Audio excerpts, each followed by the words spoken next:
always on the Fox 5 Radio 1 network at 107.9 HD2 FM. Hope to see you guys follow us on social media and stick around because Portia has a great everyone.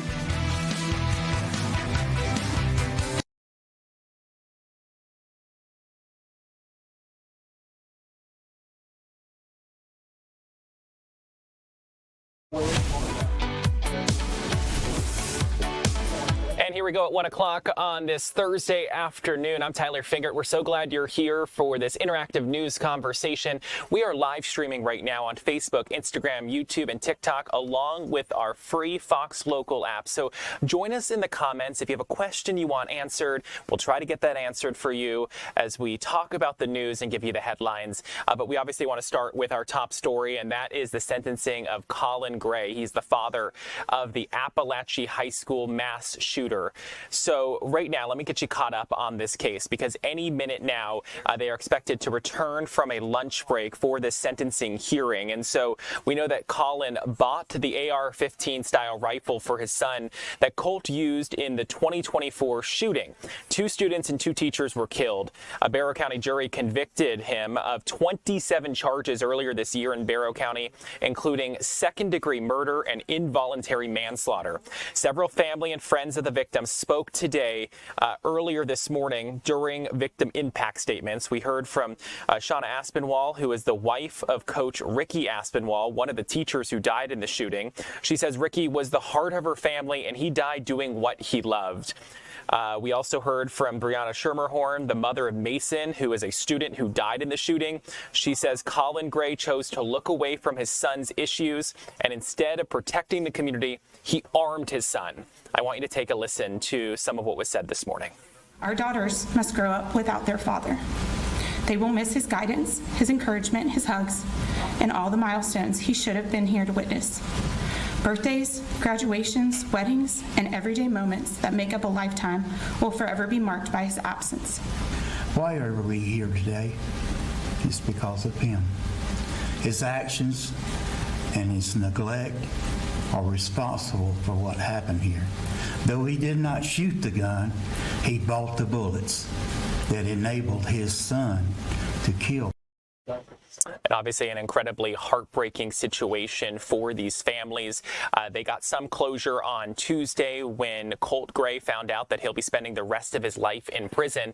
But in this situation, Colin Gray, the father of Colt Gray, is being charged. And this is a very novel case for Georgia. And I say novel because this is not something that happens every day. This is actually the first time in the state of Georgia that a father has been not only charged but convicted of crimes that his child did. And so I want to bring in legal analyst and expert who joins us all the time, Joshua Schiffer. He's joining us this afternoon. Joshua, thanks so much for being here. Thanks so much. And you're definitely hitting on one of those big kind of behind the scenes issues in the Colt Gray, Colin Gray prosecution, which is the Second Amendment. This conviction that we're about to see this sentencing for, it's, as you said, the first time in Georgia, the original purchaser of a firearm is being held criminally responsible for the actions of what the eventual recipient of that firearm did. And in this case, it was the horrific murder of 4 and injury of multiple others by young Colt Gray. This is going to be something every prosecutor and defense attorney in Georgia is watching closely. And so they just came back from a lunch break. If you just hold on 1 second, we want to take it live and see if we can listen to what's going on. We're possibly could be getting the sentence for Colin. We'll listen for a few moments if you could stick with us, Joshua. But his crimes are tethered to the tragedy committed by his son. And that makes the situation a little unique. You know, I'll point out the first 39 witnesses of Mr. Gray's trial did not mention Colin Gray. They did not testify about anything that Colin Gray did. It was the tragedy that he's tethered to from Colt. Now again, Mr. Gray committed crimes and he was convicted because of his failure to act and intervene. I want to talk for a second about just some principles in American justice. The highest level of criminal responsibility or culpability is for someone who willfully, knowingly, intentionally commits a crime. The lowest level of criminal culpability in our system is criminal negligence. You didn't intend to commit a crime, but you ignored foreseeable harm. You failed to act in a certain way. You failed to intervene. And there's an easy example. Take a premeditated murder. Someone plans a murder. They want to kill someone, and they follow through on that plan, and they shoot him with a gun and kill him. And then in the other situation, someone's playing around with a loaded gun, recklessly, negligently, and they accidentally shoot and kill someone. Those crimes aren't punished the same. One is intentional, one is negligent. I want to point out that every one of the 27 charges that Colin Gray was convicted of are criminal negligence. Every one of them. Punishing criminal negligence is not easy, in part because they didn't intend to commit a crime. The punishment generally comes from the foreseeability of the harm and from the damage that results. It is clear you failed as a parent. You did not provide a stable household. You did not have things in check with Marcy's issues and what the kids were being exposed to. You did not have Colt in activities that a boy should be in, where he's making connections with other children in person, where he feels loved, where he feels accepted. You didn't monitor what was going on with him in the computer. You didn't have him in school. He was in your care his entire 8th grade year, and he didn't go to school. And what did he do each of those days he should have been in school? He watched and rewatched the school shooting trial of Nicholas Cruz. He fell deeper and deeper into this obsession when he should have been in school every day. And that was a failure on your part. You didn't get him mental health counseling when it was obvious he needed some.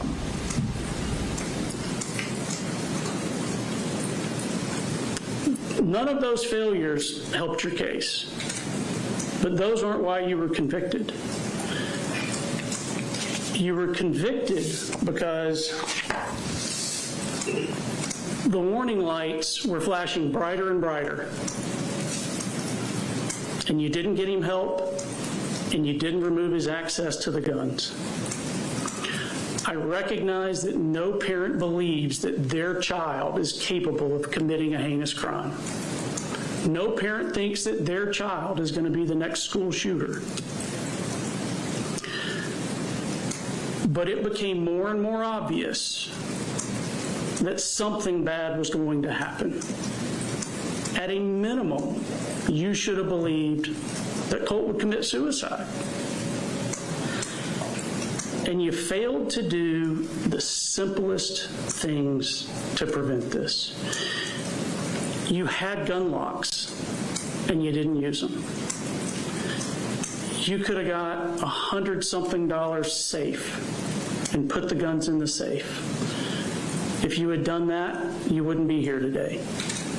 You could have removed the ammo and the magazines from the house, and if you'd done that, you wouldn't be here today.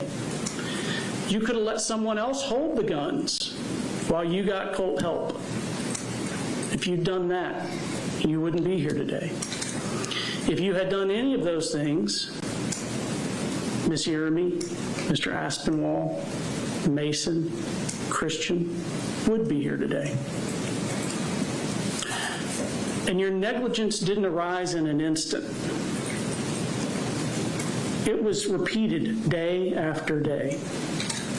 The entire first month of school was an opportunity to remove the guns to get Colt help. And you failed.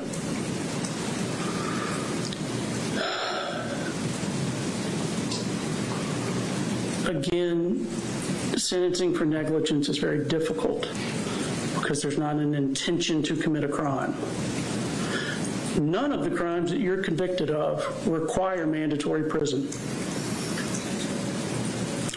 And as I mentioned, the weight of your crimes is tethered and tied to the acts of someone else, your son. Two scenarios. You fail the same way in both. You fail to get Colt counseling. You fail to remove the guns from the house. In the one scenario, Colt changes his mind, doesn't go through with it. You're not charged with any crime at all. Your very same failures, Colt goes through with it as he did, commits the atrocity, and the state's asking for 80 years confinement for you. But your actions are identical in each of those scenarios.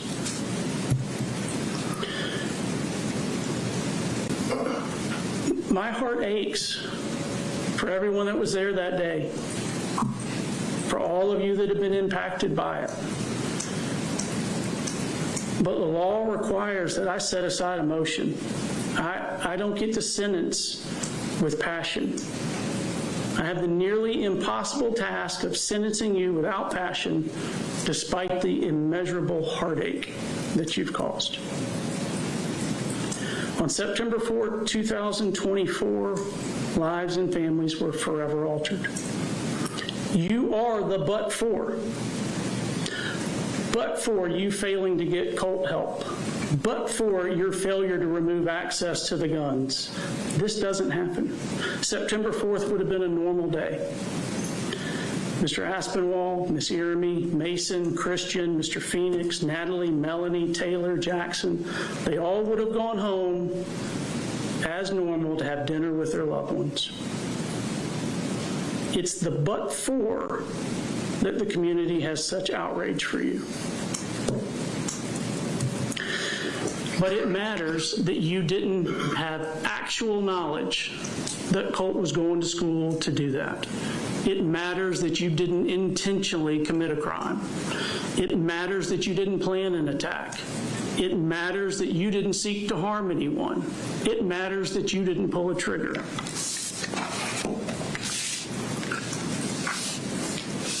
As I indicated, all of your crimes are a form of criminal negligence. None of them require mandatory prison. I don't have a concern that you're going to commit future crimes. You're 55 years old and you have no criminal history. You didn't intend to commit these crimes that you've been convicted of. But the loss here is profound. But I still have to distinguish your acts from the malignant heart in the acts that Colt Gray committed upon the Apalachee School. For each of the murders in the second degree, I'm sentencing you to 15 years in confinement concurrent with one another. For each of the involuntary manslaughters, I'm sentencing you to 10 years confinement concurrent. For each non-merging cruelty to children, I'm sentencing you to 10 years in confinement concurrent. For each non-merging reckless conduct charge, I'm sentencing you to 12 months confinement concurrent. This is an aggregate sentence of 15 years in prison. I'm going to have the sentence filed presently. I want to advise you, I'm required to advise you that you have certain post-conviction appellate rights. You have the right to a court-appointed attorney if you need one, to file a direct appeal or a motion for new trial. Those have to be filed within 30 days of today's date. You have a right to file a petition for habeas corpus to challenge any violation of your constitutional rights or any legal errors. That has to be filed within 4 years of today's date. You have no right to a court-appointed attorney for a habeas corpus petition, as it's a civil proceeding. I'll ask defense counsel to file a placeholder motion for you. If you need court-appointed counsel, make sure you apply so that you can comply with those 30-day deadlines. If your motion for new trial is denied, you have a right to a court-appointed counsel and can file an appeal from that within 30 days of that denial.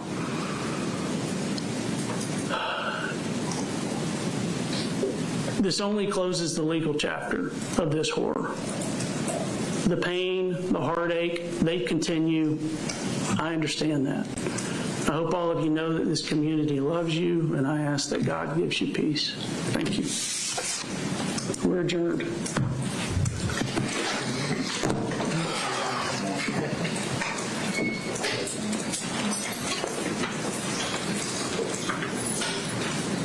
Here on Fox 5 News Live at 1 o'clock as Colin Gray was just sentenced. According to the judge, he'll be spending the next 15 of his years of his life in prison. Obviously, he spent some time behind bars since the shooting back in September 2024.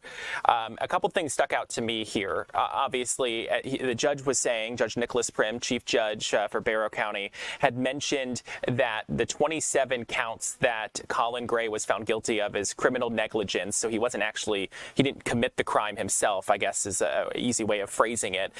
They told him that he failed as a parent and that essentially he didn't have to sentence him. There was no minimum to sentence him behind bars, but he still chose to actually do this. What struck you, and what, as listening to this play out live, what struck you about what you heard? The very balanced approach and how Judge Prim was so specific in setting out what his considerations were in much regards for the public's use and knowledge, because you highlight the intent issue, which is something that a lot of people don't think about when it comes to criminal law and especially sentencing. In fact, Georgia has the felony murder rule, which is a mandatory life sentence regardless of intent to commit a death. Judge Prim was very careful in choosing his words, highlighting that Mr. Gray had no priors. Mr. Gray's convictions were all related to these non-intent crimes. There was no mens rea, is the Latin phrase that the lawyers are going to talk to you about, but it means, did you intend to do something that caused this? It's pretty easy to say, I wanted to kill that guy. I wanted to steal that thing. I wanted to sell that drug or steal that money. None of that was present in the crimes that Mr. Gray was convicted of. Mr. Gray's convictions were related to his failure to act, his inability to tell the future as to what his son was going to do. And the judge clearly put a lot of weight on that when determining the sentence. I think that this is a generous sentence, in my opinion, and I believe we're going to hear a lot of commentary, especially from the families in the community, about how this was not a strong enough message. But again, that's going to be up for the community to deal with here over the next couple of years as Mr. Gray serves this sentence, of which I expect him to serve probably 80% or more of before there's a potential release. So obviously there's a big factor here.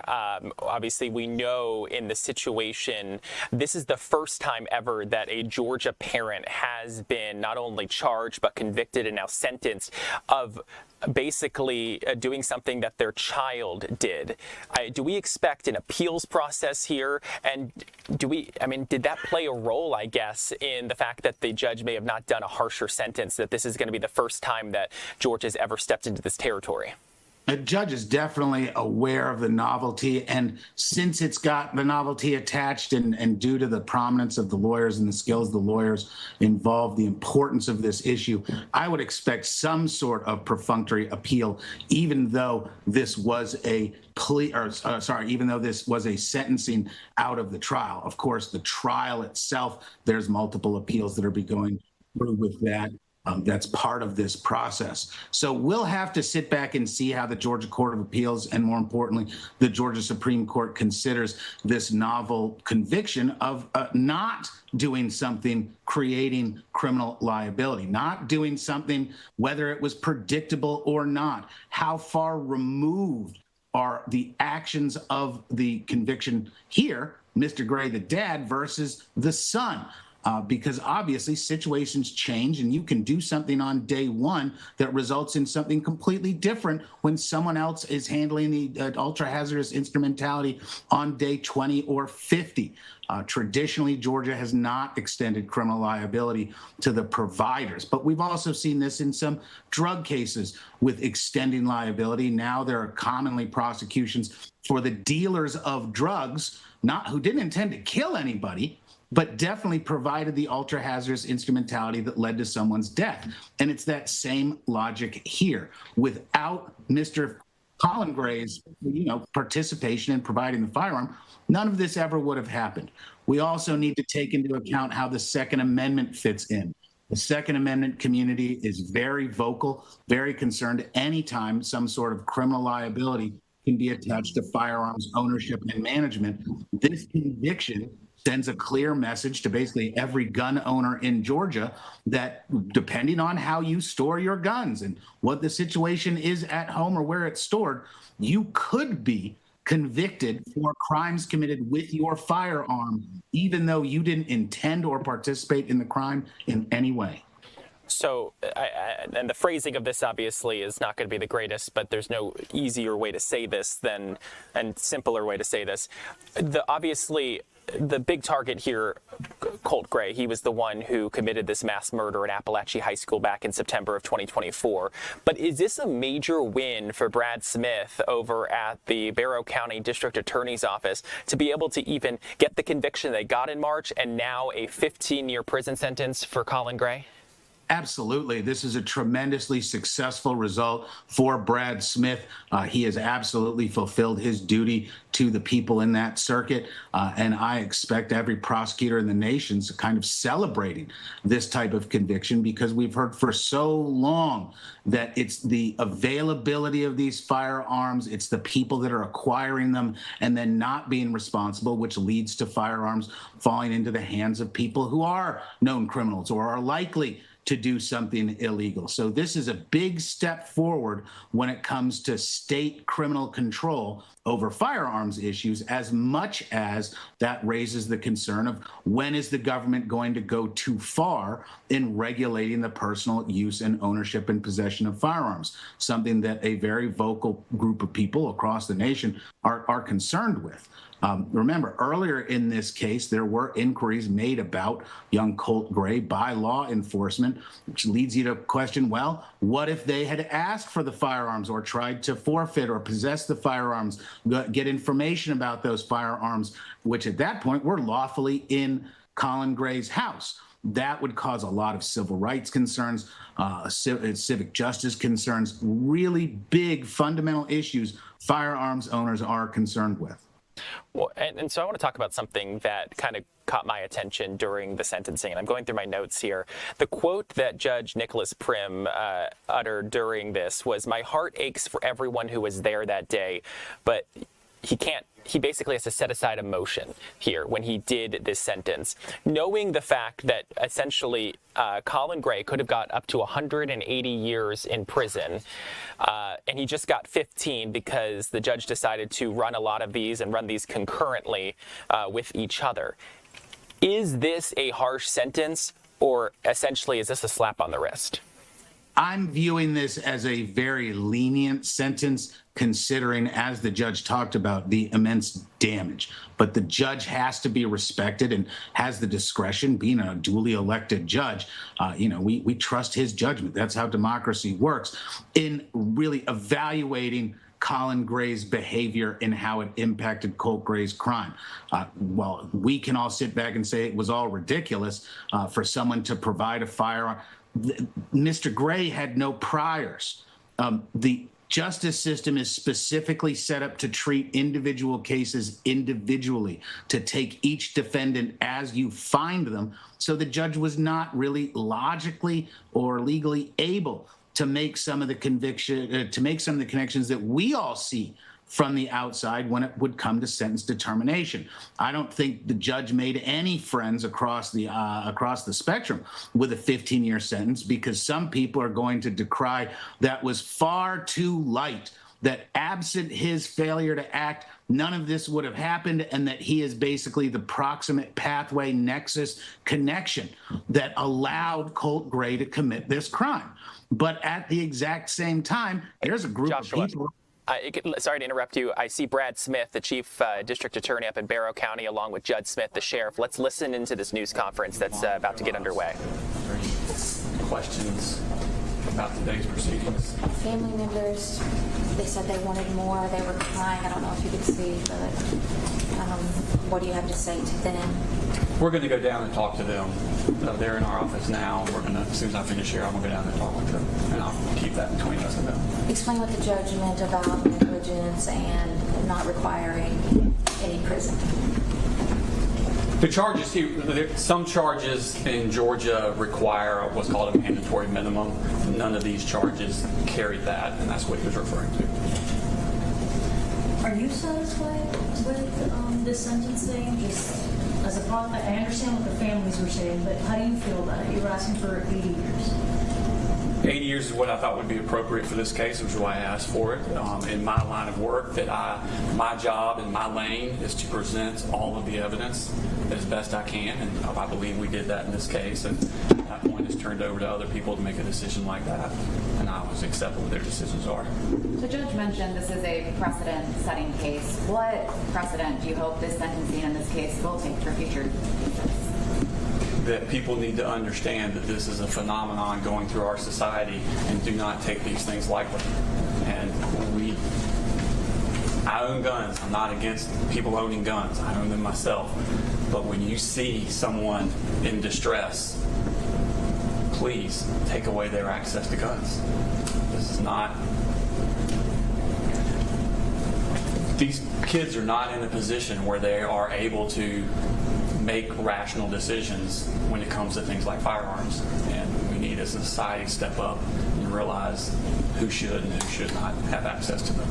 Kids return to Apalachee High just tomorrow. We hope all of this happening hours before they're set to go back does for these children as they're still healing, and teachers and this entire community. I'm sad that it had to happen right before they went back, but I'm glad it is over before they go back. The timing's not ideal, but it's at least better than doing it during the school year. Do you think it'll help with the healing? I would hope Just so. close the chapter. What kind of precedent is that setting? The sentencing. What kind of precedent is that setting for future cases? That people need to understand that you have a duty to not ignore these risks. And if you do, then you're eligible to be prosecuted. That other family, the Michigan, I guess, what was their sentence? Do you know? I believe their sentence was 15 years. However, that in their laws, that was the maximum that they were able to give. Sheriff, you've been there through the investigation. We've seen you many days here in court. What does this moment mean to you, sir? I'm very proud of our DA and his team and the master class that they did with the prosecution of the father and the shooter this week. My main words are let's heal. Let's heal. You know, 80 years versus 15, there's a big difference there, but is 15 enough, do you think, to send a message to other parents to be more mindful? I don't think the sentence is what it would take to send the message. I think the charging was what sent the message, and that's what our job was. So we found the laws, we found the facts, and we went forward with that. The judge pointed out there's a version of events here where Colt decides against taking the gun to school at the last minute for whatever reason. And there was something that might have changed his mind, and that decision was not up to Colin. That was something that was out of his control. Why does the father of Colt deserve to be punished for something that his son did when he ultimately did not make that decision? Colt Gray was 14 years old and had no access to firearms except the one his father gave him, knowing that he was already a threat to schools. I know the legal process, as he said, or the judge said, is all done now, but do you have any other messages for the community moving forward?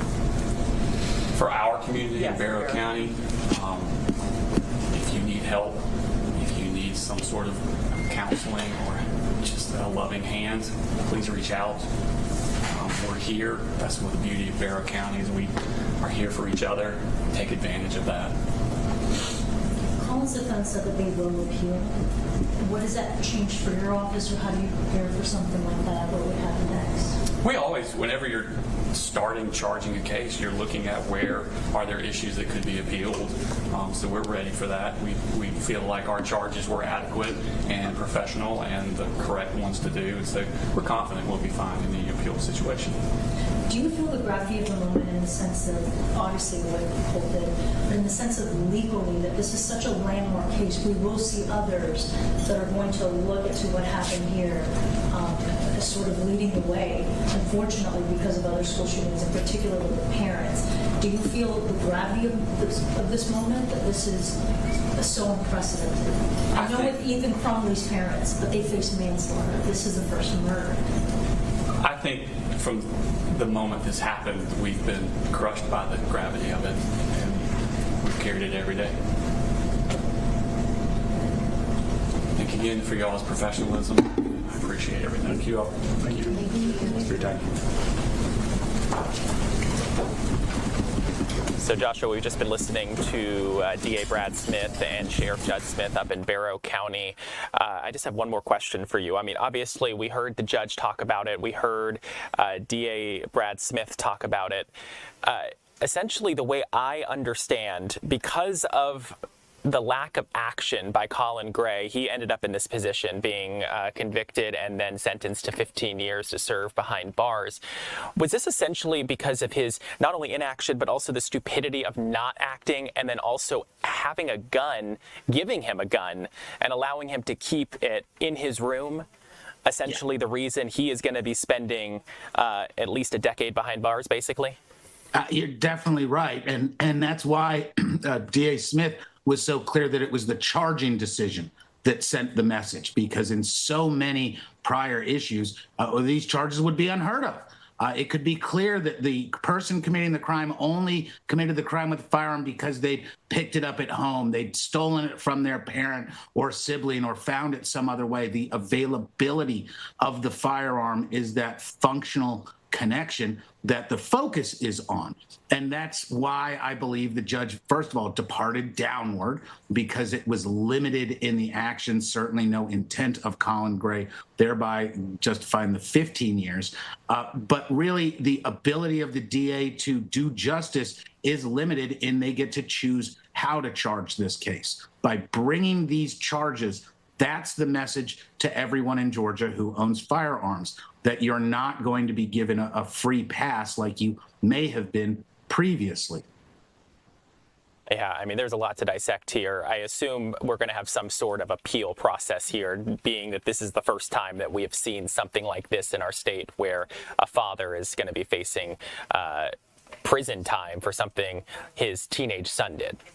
Absolutely. And there's a mandatory appeal that will happen anytime there's going to be a trial conviction of charges of this nature.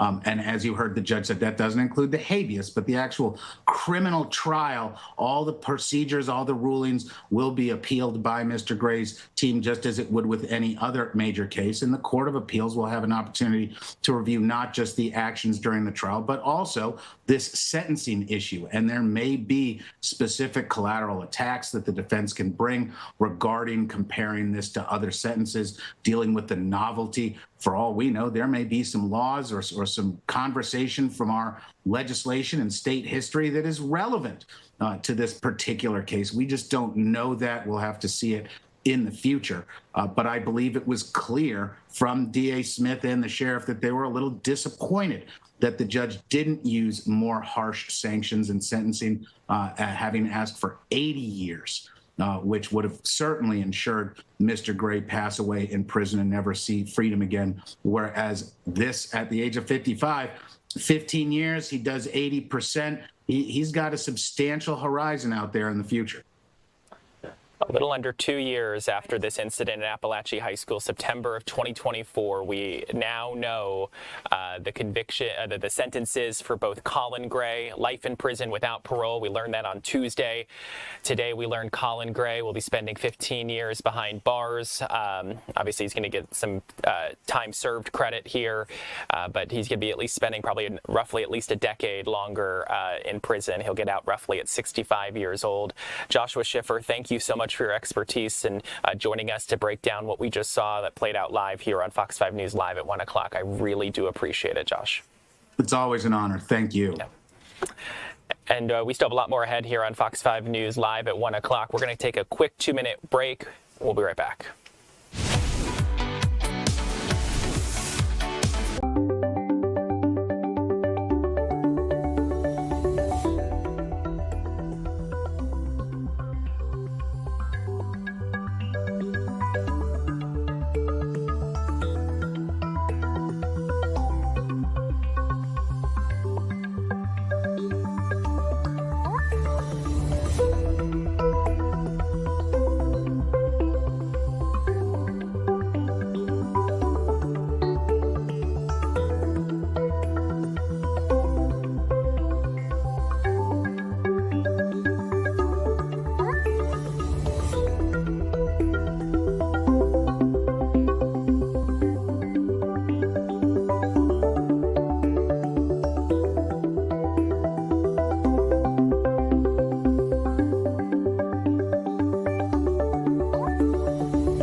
And welcome back to Fox 5 News Live on this busy Thursday afternoon. The time now 1:37. We just watched that sentencing for Colin Gray play out live here. And I want to check in with our Tanya Mendoza, who's our assignment manager. We have one of our reporters is working on that story, but we have a team of other folks scattered around our area right now working on other stories. Tanya, what are some of the things we're working on for this afternoon's newscast? All right, Tyler. So we have Angelique Proctor. She's over in Gwinnett County in Lawrenceville, where a mother has been arrested after police say she left her 1-year-old child in a hot car. Lawrenceville police say yesterday one of the mother's co-workers found the child dead in a hot car outside of Northside Gwinnett Hospital. Now, Lawrenceville police did have a press conference this morning. Angelique Proctor was there. Let's listen in to Captain Dina Pauley explain what happened. She forgot. She had taken her other 2 children to daycare, and then her normal routine is to take the older kids into daycare, come back and retrieve the baby out of the car seat. She was devastated. She was devastated. Slow down. Slow down in life. If you need help, seek help. Make sure you're getting enough sleep. Tyler, really sad story out of Gwinnett County and Lawrenceville. Angelique Proctor's trying to get more details on that story. Now, what she did tell me over the phone were that the older 2 children are with their father, and the mother is really upset, is what police told Angelique. And so as we were getting ready for this show, I had talked to our Fox 5 Storm Team meteorologist. They told me the high yesterday was 89 degrees. Obviously, that feels like a lot higher than that when you factor in the humidity in the 90s. And I was doing some research. So obviously, we know that the car gets a lot hotter than what it feels like outside. And I want to make sure I get this right. The folks over at the University of North Carolina Health Blue Ridge in North Carolina had done a little example about this just a few weeks ago. They posted about it on Instagram, and they had said that the vehicle reached 129 degrees in just a matter of minutes. So you just have to imagine what that 1-year-old child was dealing with, and he was in that car. That child was in the car for hours, according to investigators. Yeah, it's a really sad situation. And, you know, you could tell by the way that the captain with the Lawrenceville Police Department was speaking in the press conference that it seems like the police officers were also really, you know, upset about what happened. Proctor's going to get more details. She's trying to find out when the mother's going to be in court. And she did swing by the daycare to try to speak to the workers there.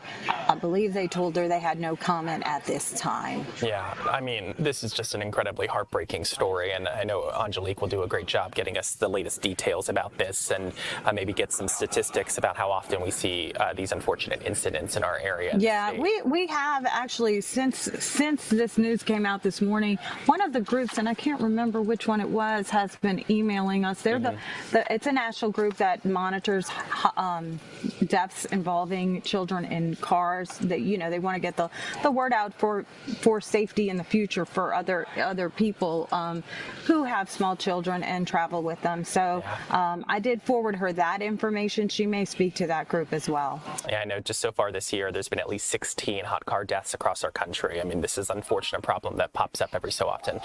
Let's switch to another story. This is also incredibly tragic. This one out of DeKalb County. A woman was killed when a falling tree hit her home. That's right. That's where Larry Sproul is. So a 68-year-old by the name of Bobby Pettiford was killed when a tree came crashing down onto her DeKalb County home. It's on Bretton Woods Road in Decatur. This was breaking news last night around 6 p.m. We're following up with the story. Larry's out in the neighborhood speaking to family and friends of Bobby Pettiford. Let's listen into one of those interviews. It is a tall tree that looks like it's pushed back from the yard. Actually, I would say maybe even about 100, 150 feet from the house, but due to the size of the tree, it was able to make contact with the house. It is going to require a lot to cut down this tree, cut it into smaller pieces, as well as probably some type of crane to remove the pieces. All right, so that soundbite was obviously with the fire department. Larry will have the interviews with family and friends in the later shows and probably on the next hour in the live stream. Tyler? And let's switch it up a little bit. Cobb County is preparing kindergarteners to go back to school. They had their first bus ride. What can you tell us? That's right. So Cobb County does this every year. They have a kind of like a prep bus ride for kindergartners because, you know, going to school, getting on a bus the first time ever is a really big deal. So they want to explain the safety rules, what to expect. And so they offer this bus ride to all kindergartners across the county. They did invite the media over to one of the schools, and I believe that's the one on Sandy Plains Road, where I believe it's Mountain View, where they offered us to ride along and see what the children you know, experience in that first moment, and they also talked to us about what they can expect on the first day. We did have an interview with someone from the transportation department. Let's listen in. Yeah, it's great when the students get to know the bus driver and the bus driver knows the students. They really know how to interact together. The student gets on the bus. Really, it's the first smile or first face they see every day. And for them to see that person and have that comfort level for what they're going to do over the next 20 minutes while they're on the bus is fantastic. All right, Tyler, back to school. We'll have more on that on Monday. Thanks. Yep. Tanya, thanks so much for joining us and giving us an update on all the stories we're working on. I do appreciate it. Let's continue on here and talk about a story that unfortunately affects some people in our community. It can be hard to put food on the table, and a local group, Meals on Wheels, they're growing fast. And our Maria Guzman is live at the Roswell Senior Center, where volunteers are working to help meet that need. Maria, thanks for joining us. We talked to you at 11 o'clock. This is a vitally important program that helps so many people. Hey Tyler, this is a huge program, and this one, the Roswell Senior Center, is just one of those 5 distribution centers in North Fulton. Just to give you some perspective, out of all the 5 distribution centers in North Fulton, they deliver about 750 meals a week. So I'm going to go ahead and flip my camera to show you just some of those meals that pack here and deliver. So again, there's volunteers that come here every day to pack these meals, and I want to show you guys what's inside these meals. So here we have some of the different, we have some milk, and each meal actually has a color. So for example, yellow just means that it's a soft meal, so it's much more easy to chew. But I want to introduce you here to my friend Layuna, who has been receiving some of these meals for the past 5 years. You were telling me, what's your favorite thing when you hear that knock on your door and you see the volunteers? It's seeing them, because they bring such joy every day and are such a blessing to us. You know, it makes you want to get up and put your makeup on and get dressed and go to the door to see those happy smiles. I love that. You know, you were sharing with me that you are on Social Security, so you're sometimes on a fixed income. Yeah. How much does these type of meals help you, the fact that they're free? Well, especially in this day and age, you know, it means a lot to help with your monthly budget.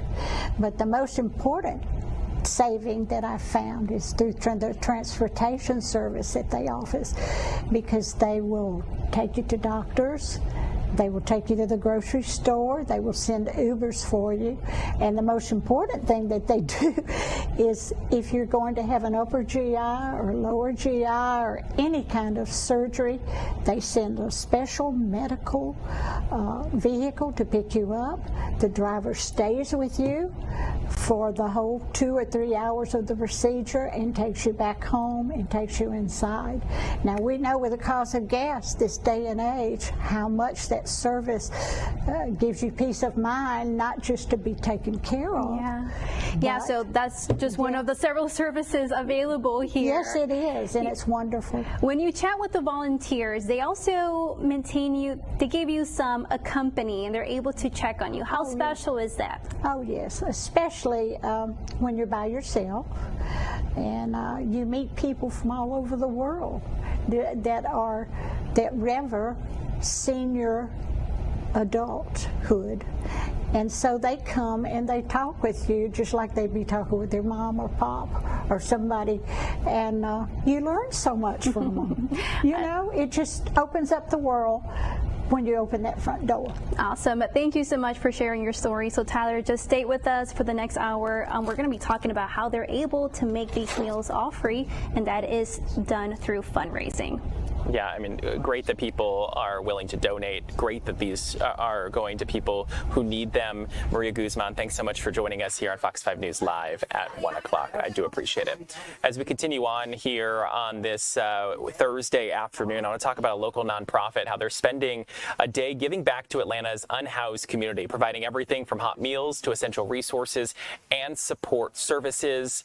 Our Chris Rosenthal joins us now live with all the details. I see activity behind you. Yeah, absolutely. Yeah, they've been out here all day at this event here at the Oakland City MARTA station. Yeah, like you said, providing haircuts and providing meals and providing clothing items, you know, all morning. They started here about 8 o'clock in the morning. Still some items left for the folks coming out here. And this is all part of Project 730. And so tell me, I have Tiffany here. She is with Project 730. Tell me, first of all, a little bit about the backstory of your organization here. Project 730 was founded by my daughter, Terrace, when she was 17 years old. She started a campaign, a GoFundMe campaign for her birthday. She asked for money instead of gifts, and she took the funds that was raised and she purchased care packages for the underserved and the homeless community. Since her passing in 2020, we have continued her legacy, and we now do the same thing, and this is our Founders Day. So today is her 27th birthday, and it's also our Community Day of Service, which we have partnered with other community partners. Yeah, and tell me about some of the items you have here and why this is so important. So we try to provide wraparound services for the homeless, which is job resources, housing resources. Our department has been here. We've had counseling, ministries. We also provide clothing, personal care items, hygiene products, food, hot food, non-perishable food, pretty much everything that a person in need could need and want. We try to provide it for them. And what we can't provide, that's where we pull in our resources. How many people have you been able to serve here today? Oh, I would say we've had a couple hundred to come through here, and we're still waiting on a couple hundred more. Gotcha. Of course, we've had some city support here as well. We got Michael Julian Bond here and Councilman. Tell me a little bit about the support that you guys have brought here. Well, we want to make sure that we're supporting organizations like Tiffany's. Project 730 has an immediate impact on the unhoused population in the city of Atlanta. You know, I've personally seen them work in the community, providing clothes, shoes, food, all type of medical items. So the city of Atlanta, of course, wants to make sure that we're supporting organizations like this, as well as making sure that we are putting our financial resources in place to support and build affordable housing so we can resolve these problems for people who don't have shelter, who don't have a roof over their heads. And so the work that Tiffany is doing with Project 730 is essential to making sure that we're meeting the needs of the citizens here in Atlanta who are struggling. And so, I mean, they're doing God's work out here. And we want to encourage everyone within the sound of our voice. We still have lots of items out here for folks who need it. And so if you know of someone, you know of a community, you know of a person, a family member, or if you pass this person on your way to work, come by, get some items to share with those individuals to help them maintain their dignity and help them deal with what they're facing right now. Wonderful. We have plenty of items here left, and they're also making deliveries on some of these items to those that need it out there in the community. Again, here with Project 730 today. Chris, thanks so much for a look at that. Someone was commenting on our TikTok that her daughter started this, so she must be smiling and warm seeing this going on for her 27th birthday, even though she passed away. Great job for what they're doing out there to help people in our community. Chris Rosenthal, thanks so much. We have one more story we want to get to before we let you go on this 1 o'clock hour here on Fox 5 News Live. We're going to talk about a place in Athens that is positively buzzing with knowledge. We sent our Paul Milliken, who went out to Athens to the University of Georgia campus this morning to check out the live insect zoo. We have had the most incredible day here on the campus of the University of Georgia at the Live Insect Zoo. Yes, there really is such a place, and you can come visit and you can meet little critters like this one. Okay, so Dr. Carruthers, who is this? This is Miss Bonnie. Yeah. She's our Chilean rose-hair tarantula who's about 14 years old. Mm-hmm. She is so pretty, and I was just saying she looks so hardy, but in reality, these are really fragile creatures, right? They're incredibly fragile. So I'm being very careful and kind of watching her as she walks, because if she were to fall to the floor from here, she wouldn't walk away from it. And that's not something we want. No, she is so pretty and appears to be so gentle. What do you think would surprise people about tarantulas like this? Then most tarantulas are not really aggressive. There can be some species, but those are not going to be anywhere near where you would find them. Okay. So they're not aggressive. Their biggest defense is to run away from you. Okay. If that doesn't work, they'll flick some hairs. They'll take back legs and flick hairs at you to try to get you to leave them alone. Yeah. But they are trying everything but to bite you. Yeah. Well, we love to hear that. And again, I know that this one would never hurt us. She is just so sweet. So tell me a little bit about the insect zoo. If somebody walks walks in here, has no idea what this place is, and then starts seeing things like these, what we're seeing. How do you describe this place? This place is really just a unique spot on the University of Georgia campus for people to come by and visit, talk to an expert. We like to have someone here, either one of the insect zoo workers or myself or Malcolm, just to keep both the animals safe and the humans safe. But it's just a place to come to learn about insects in a really safe environment. If you're really, really scared, this is a great place to come and learn and engage and interact, to be a little less afraid. If you love insects, this is your people. Come visit us, come hang out, come learn all these cool things, and meet people that are into it just as much as you are. So it's a space for everyone. Yeah, because there are truly insects from all over the world here. All over. We've got Malaysian leaf insects. We've got blue death feigning beetles from Arizona. We've got hissing cockroaches from Madagascar. So from anywhere, you can find something that kind of represents something that you're excited about or interested in seeing or just unexpected. It's all very cool. Now, we're about to see something pretty neat. So Malcolm is looking in at a scorpion here, and you've been showing us all morning. What I didn't know about scorpions is that under a black light, they kind of glow. Why does that happen? Every scorpion glows like that under black light. First of all, it's a really great way to find them if you live in scorpion areas. Really helpful that they'll just light up for you.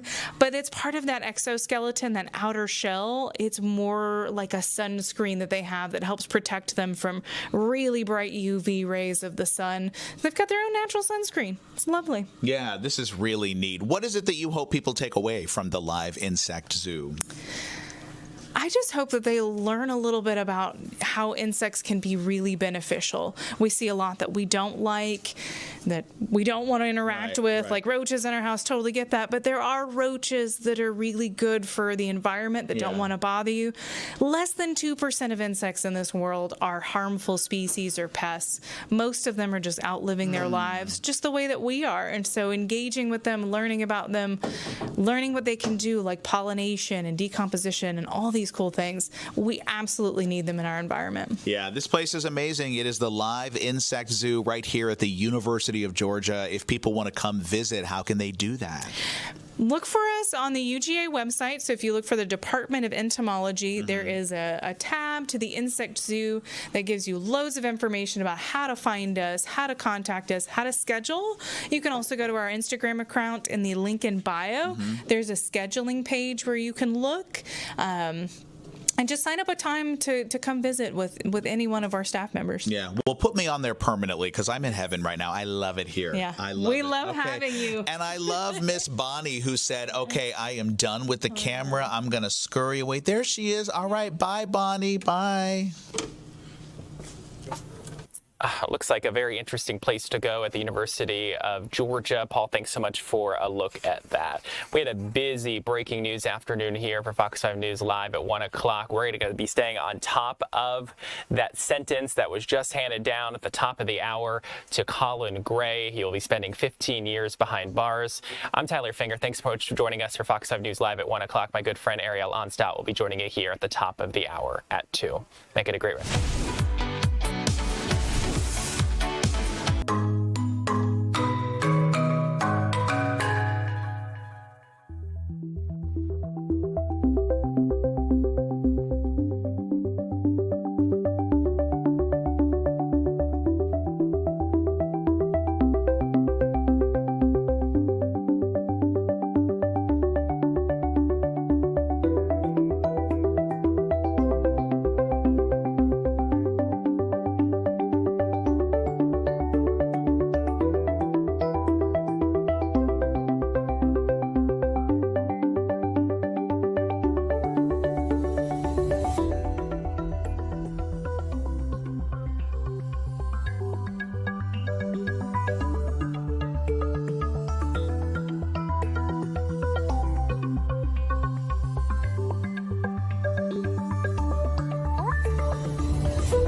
Welcome in, everyone. I am Ariel Onstadt. Thanks so much for being here at on your Thursday afternoon or the 2 o'clock hour. We've got a lot of news to get to, and I want to start in a courtroom in Barrow County today. We are learning more about Colin Gray, who will now spend 15 years in prison. He has been sentenced to serve 15 years in prison today.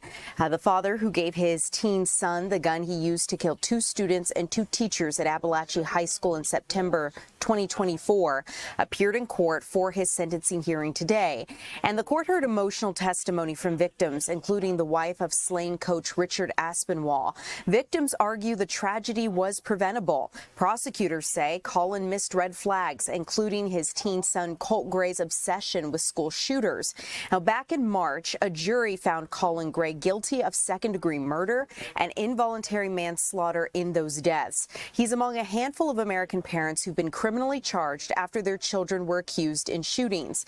The judge shared that criminal negligence is ultimately difficult to sentence because the person did not intend to commit the crime. But ultimately, the judge says Colin Gray failed as a parent. I'd like to let you listen to his reasoning as he handed that sentence down. Take a listen. I recognize that no parent believes that their child is capable of committing a heinous crime. No parent thinks that their child is going to be the next school shooter. But it became more and more obvious that something bad was going to happen. At a minimum, you should have believed that Colt would commit suicide.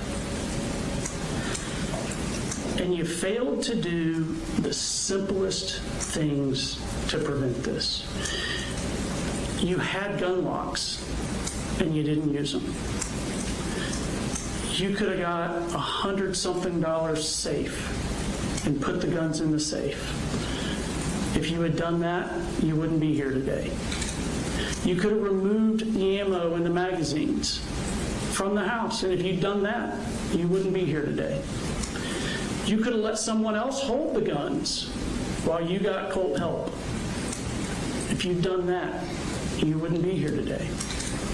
If you had done any of those things, Miss Yeremy, Mr. Aspinwall, Mason, Christian would be here today. And your negligence didn't arise in an instant. It was repeated day after day. The entire first month of school was an opportunity to remove the guns to get Colt help. And you failed.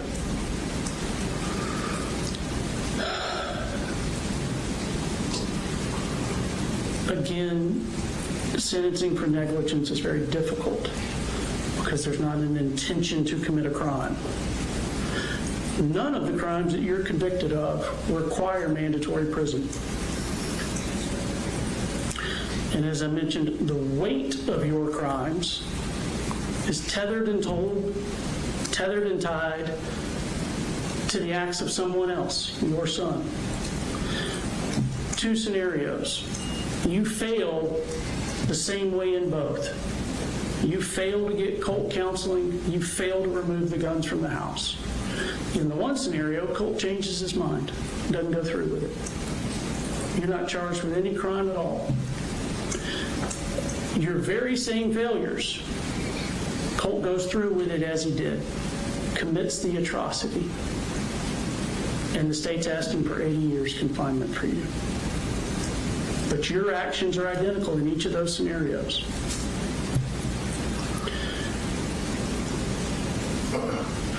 My heart aches for everyone that was there that day, for all of you that have been impacted by it. But the law requires that I set aside emotion. I don't get to sentence with passion. I have the nearly impossible task of sentencing you without passion, despite the immeasurable heartache that you've caused. On September 4, 2024, lives and families were forever altered. You are the but for you failing to get Colt help. But for your failure to remove access to the guns, this doesn't happen. September 4th would have been a normal day. Mr. Aspinwall, Miss Jeremy, Mason, Christian, Mr. Phoenix, Natalie, Melanie, Taylor, Jackson, they all would have gone home as normal to have dinner with their loved ones. It's the but for that the community has such outrage for you. But it matters that you didn't have actual knowledge that Colt was going to school to do that. It matters that you didn't intentionally commit a crime. It matters that you didn't plan an attack. It matters that you didn't seek to harm anyone. It matters that you didn't pull a trigger.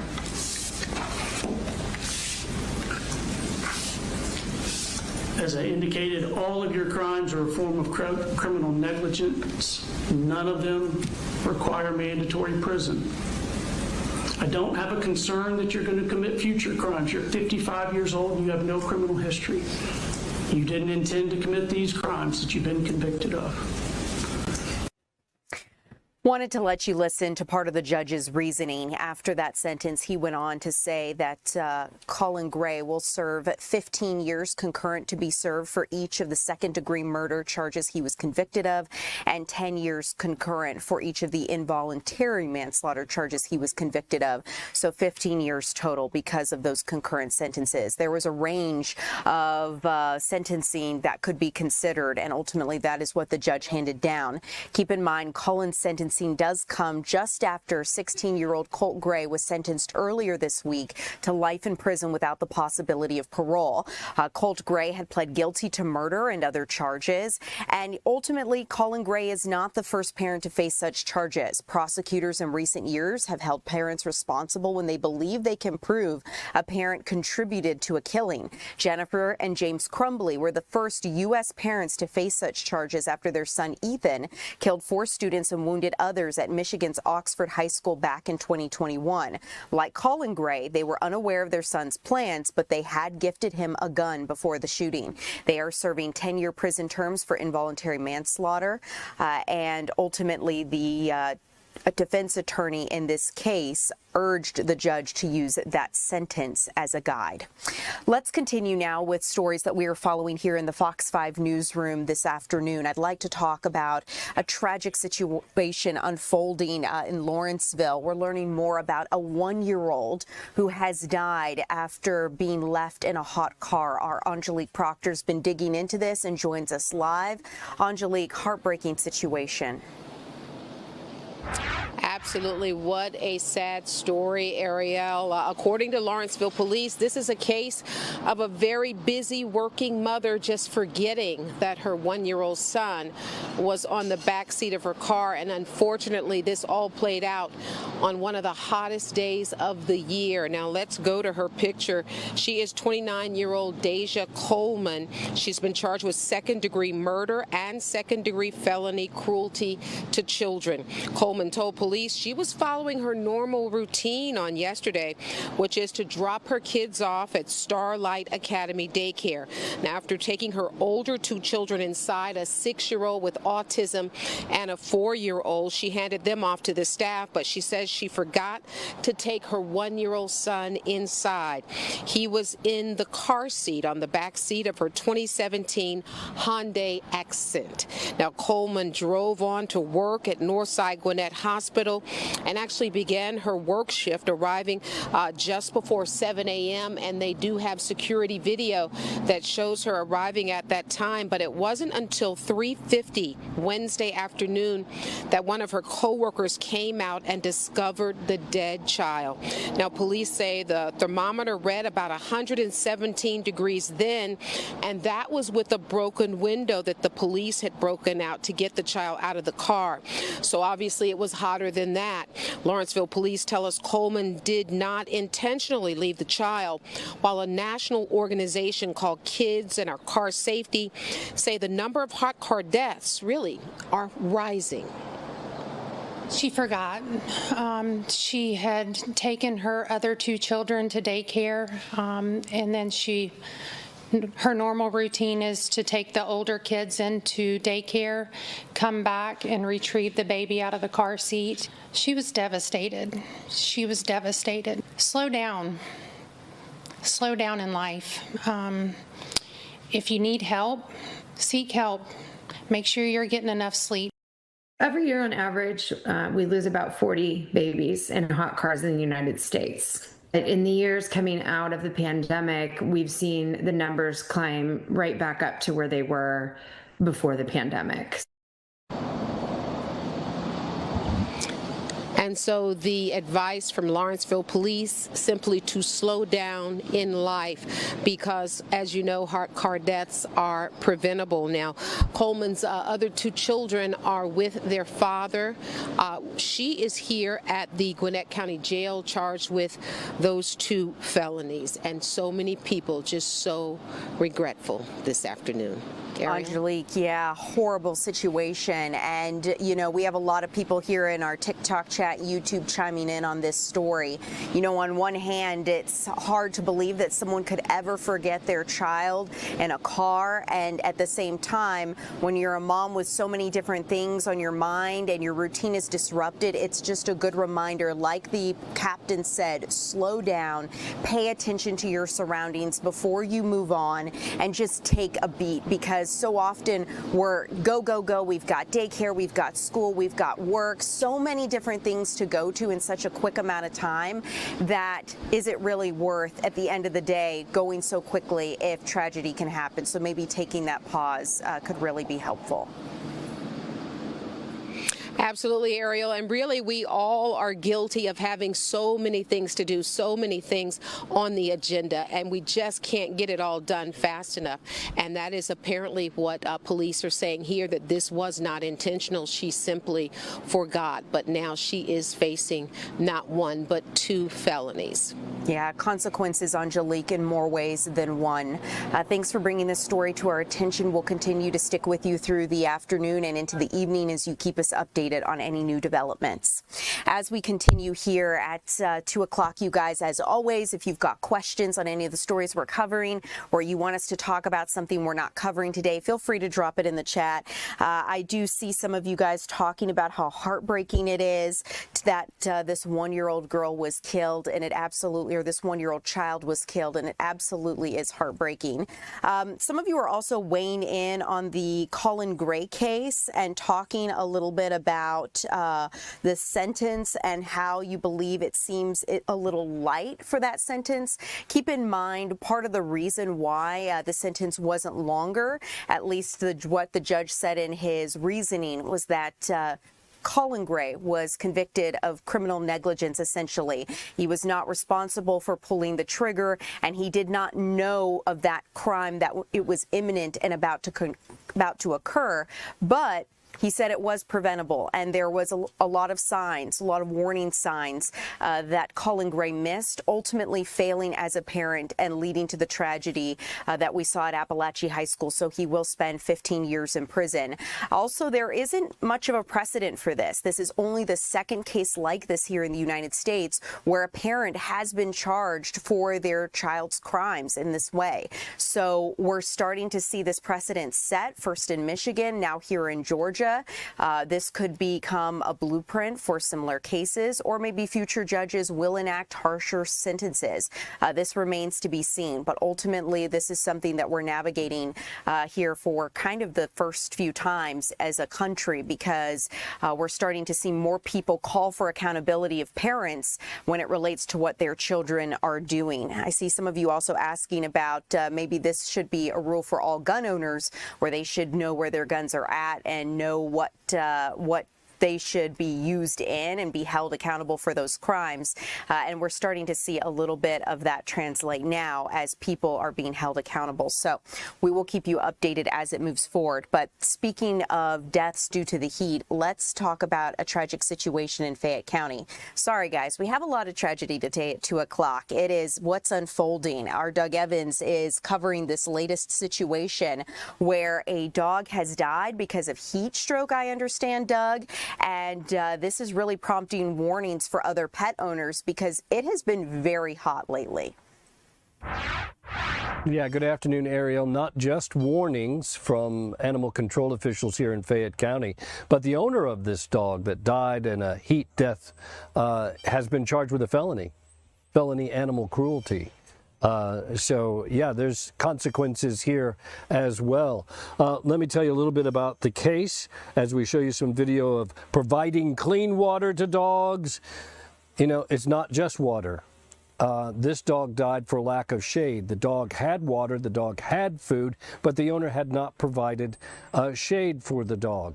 I visited animal control this morning, where they, of course, give good water and everything to all the animals, and we saw that today, as you can see from our video of filling up a bowl and taking it, and really we we tried to get some video of a little dog drinking, and they were so full of water over there they didn't want to drink today. So that's interesting. But here's the bottom line, you guys. In this case, as I said, the owner had provided food and water, but not provided shade. They got an anonymous call from someone. They went over there, animal control did, with the Fayette County Marshals. Went over there, found the dog in medical distress. They loaded the dog up instantly into their truck and hoofed it to a veterinary clinic here in Fayette County, well known, well respected. They were en route to that clinic when the dog passed away. They say the dog may have only been out there for an hour or so without the shade, so it can happen pretty quickly. The good news is that this is preventable also, and here's some good advice from Tracy Thompson, the head of animal control here in Fayette County. I want to just remind people that the heat is very dangerous, and we see a lot of cases like that throughout the years because summer's summer and it's super hot this summer, and there's just so many things you need to make sure you do. You need to make sure that your animal always has shade if it's outdoors, water, fresh, clear, clean water, and if they're inside, make sure they're in a well-ventilated area. If it's livestock, if they're in a barn, make sure it's nice and shady and they've got plenty of water and ventilation. Yeah. Tracy, when you have these cases or whatever, is it hours, minutes, or whatever till the dog gets sick? Yeah, it doesn't take long. If they're in the direct sunlight, they can overheat within, 30, 40 minutes. They start to pant. You want to look for signs of your dog overheating. If you're with your pet out walking, they can still overheat.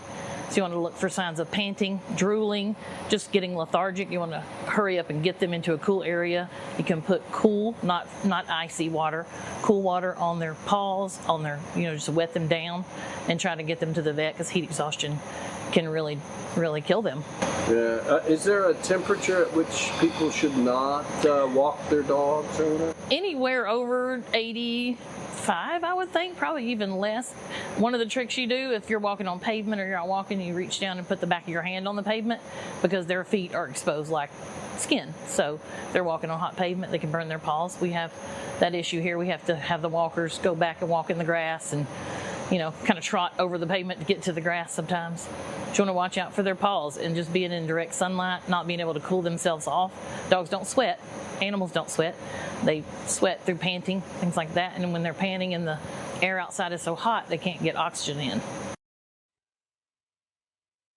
All right, some really good advice from Tracy Thompson, the Director of Animal Control here in Fayette County. So recapping, Ariel, a man's been charged here with felony animal cruelty after leaving his dog tethered in his backyard without any shade, had food and water, so a somewhat conscientious pet owner, but no shade, which was critical to the dog's survival in this heat. Yeah, Doug, thanks for the recaps. And people asking who just leaves their dog outside, especially in these temperatures. And I recognize some people may not want to bring animals in the house, but given how hot it is in Georgia, especially in these summer months, a covered and cool area is a must. Right, absolutely. As Tracy Thompson said, it can take 30 to 40 minutes. That's not long, you guys. For the animal to be out there, 30, 40 minutes to get sick, and then once it does get sick, then it's pretty cataclysmic. It goes downhill fast. So 30 to 40 minutes to get sick, and then it doesn't take long before that until they really get really see some health consequences as a result. Yeah. And Doug, before I let you go, I just want to reiterate a point for some people who may be watching us, because when a dog gets really overheated, the thing that I think a lot of us want to do is say, hey, drink some water, drink some water. But it's really important to stagger the water over time, because if you give your dog too much water when they're already overheated, it can lead to distended stomach and bloating, and can cause a whole host of issues. So if the dog is overheated, getting them to a cool area immediately is really key, working to cool them down and slowly increasing their water intake. And one of the things that Tracy brought up as well is if you want to cool them down, not cold water, but cool water. Yeah, that's a good point. Some cool compresses help lower their body temperature. So Doug, thanks for bringing this to our attention, letting us know what we can do. We have a few cooler days today, tomorrow, making use of them while we got them, but Georgia will be back up into the 90s well before we know. So Doug, thank you so much. As we continue here at 2 o'clock, let's continue with some stories we're following in the Fox 5 Atlanta newsroom. Another story involving guns, unfortunately, and this one was not secured, which ultimately ended with a child accidentally shooting a man after finding that loaded gun.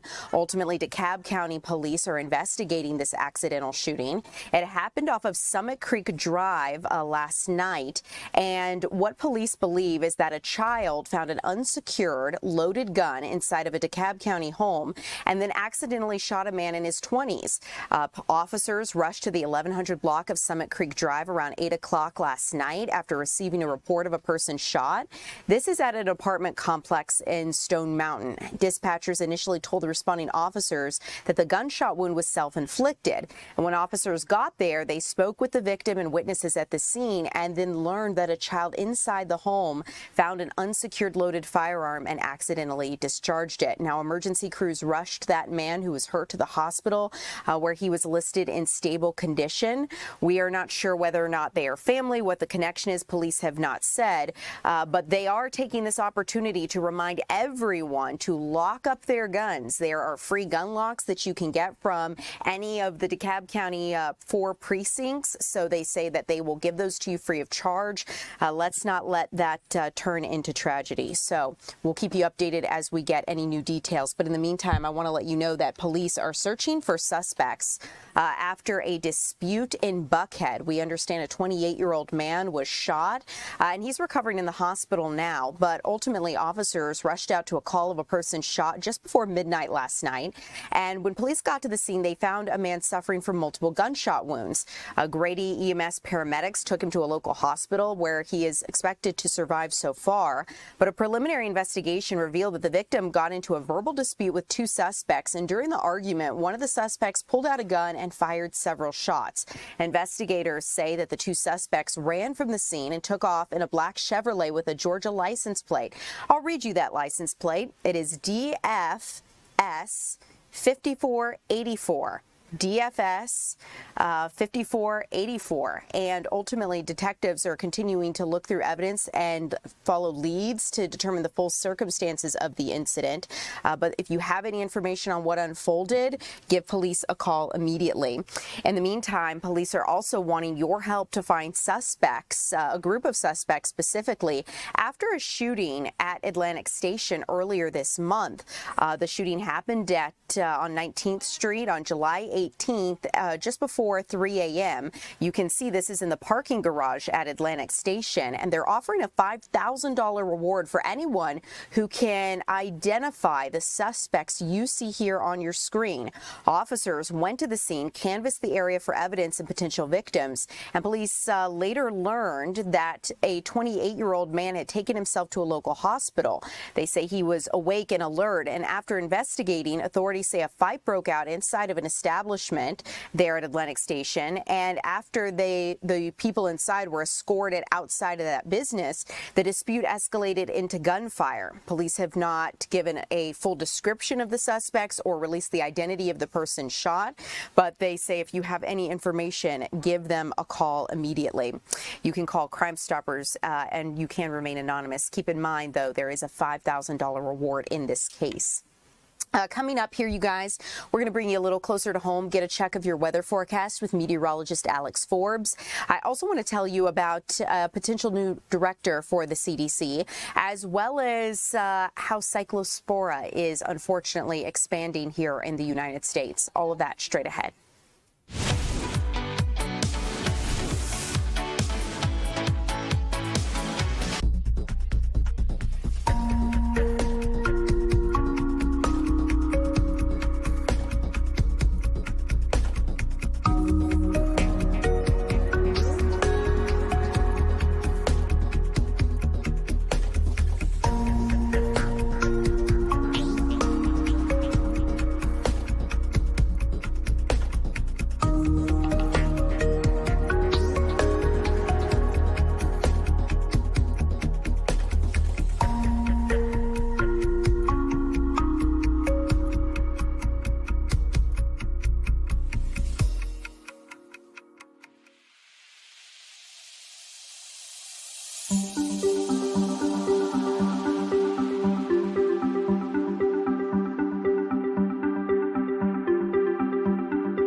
Welcome in, you guys. I'm Ariel Onstadt. Thanks so much for being here. 2 o'clock on your Thursday afternoon. I keep having to think about what day of the week it is. My days are screwed up because I'm usually not here on Thursdays. You aren't. I know. It's weird to see Alex here. This is normally your weekend. And nothing's wrong, right? Yes. That's the other piece. It's like there's nothing going on. Yeah.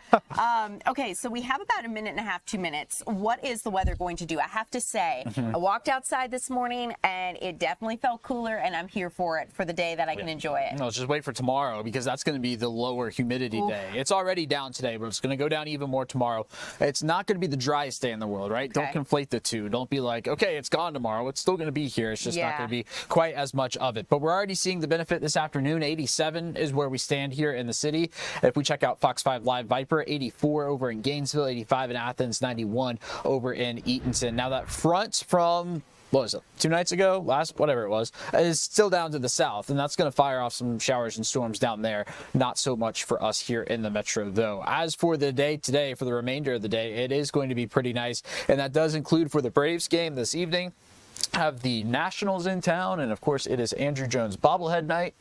Or temperatures to fall from the upper 80s down into the 70s through the evening. Then for tomorrow, how about this? With low humidity, again, not no humidity, but low humidity, low 90s, no chance of rain, only a passing cloud here or there. But there is a chance of rain in the days to come, and that does include this weekend.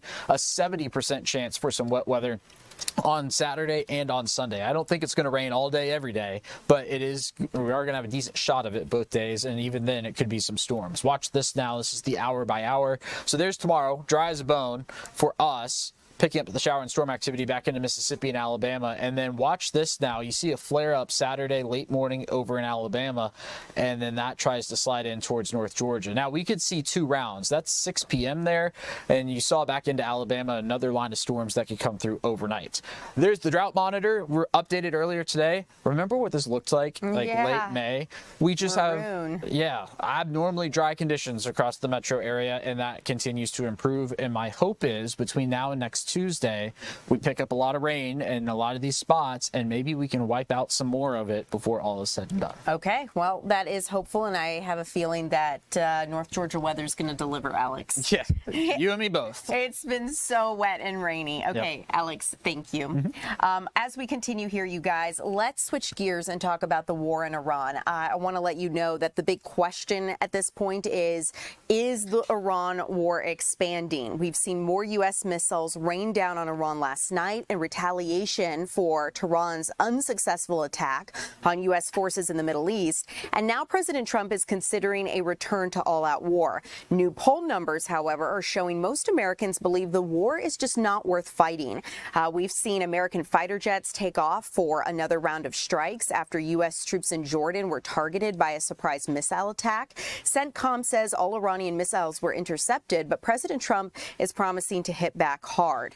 The president's war planners think it's time to go beyond tit-for-tat strikes. According to the Wall Street Journal, the head of Central Command presented plans for an aggressive 2-week bombing campaign to cripple Iran's missile capability. But the president is still weighing his options. And although he says the midterms aren't playing a role in his thinking, new poll numbers might change that. A fresh AP survey of U.S. adults shows 64% say the war is not worth fighting, a potential problem for pro-Trump Republicans up for re-election. There's also new reporting suggesting China is influencing the war more than President Trump may believe. According to Reuters, China sold Iran up to 400 shoulder-fired missile launchers to help rebuild its depleted arsenal.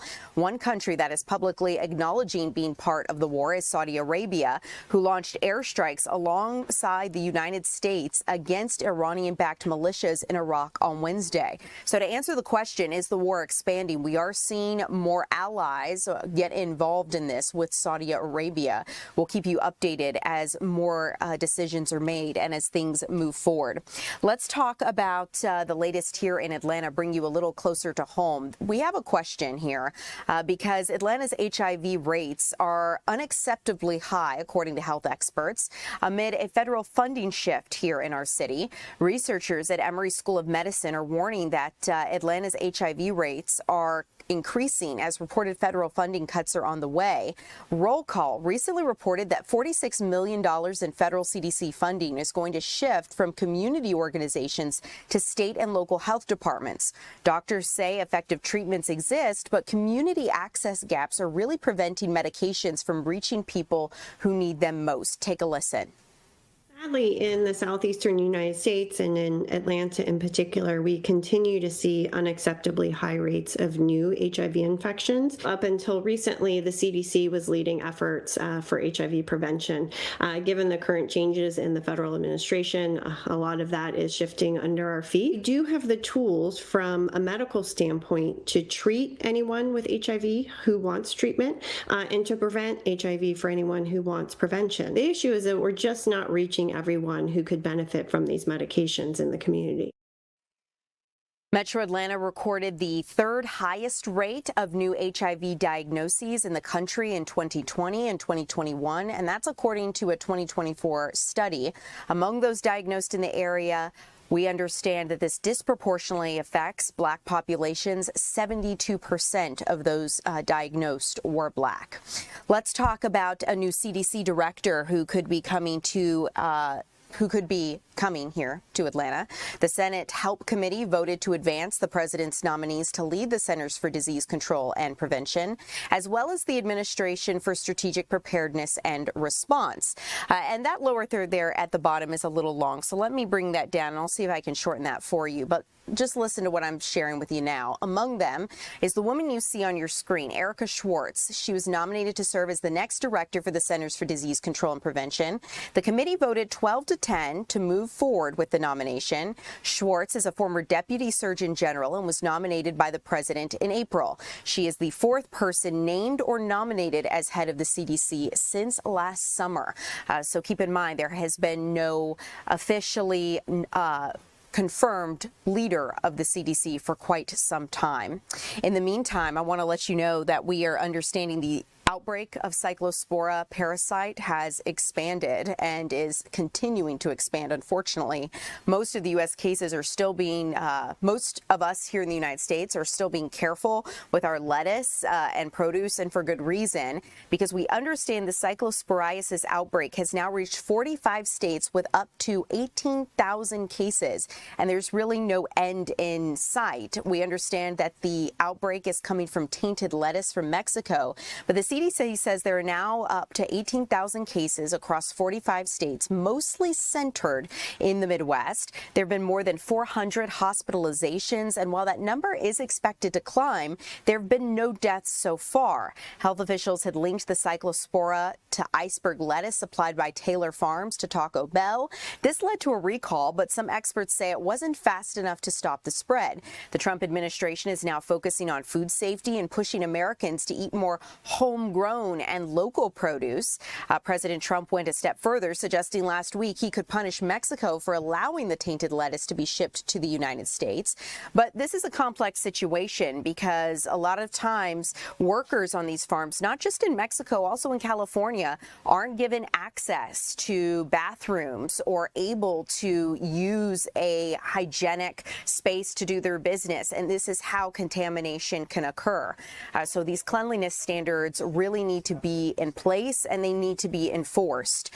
Meanwhile, health officials are just urging us to be careful with our fruits and vegetables and make sure that they're thoroughly washed. The CDC does believe that the real number of cases is likely much higher than the official count because not everyone goes to the doctor when they are sick, and many people recover without needing medical care.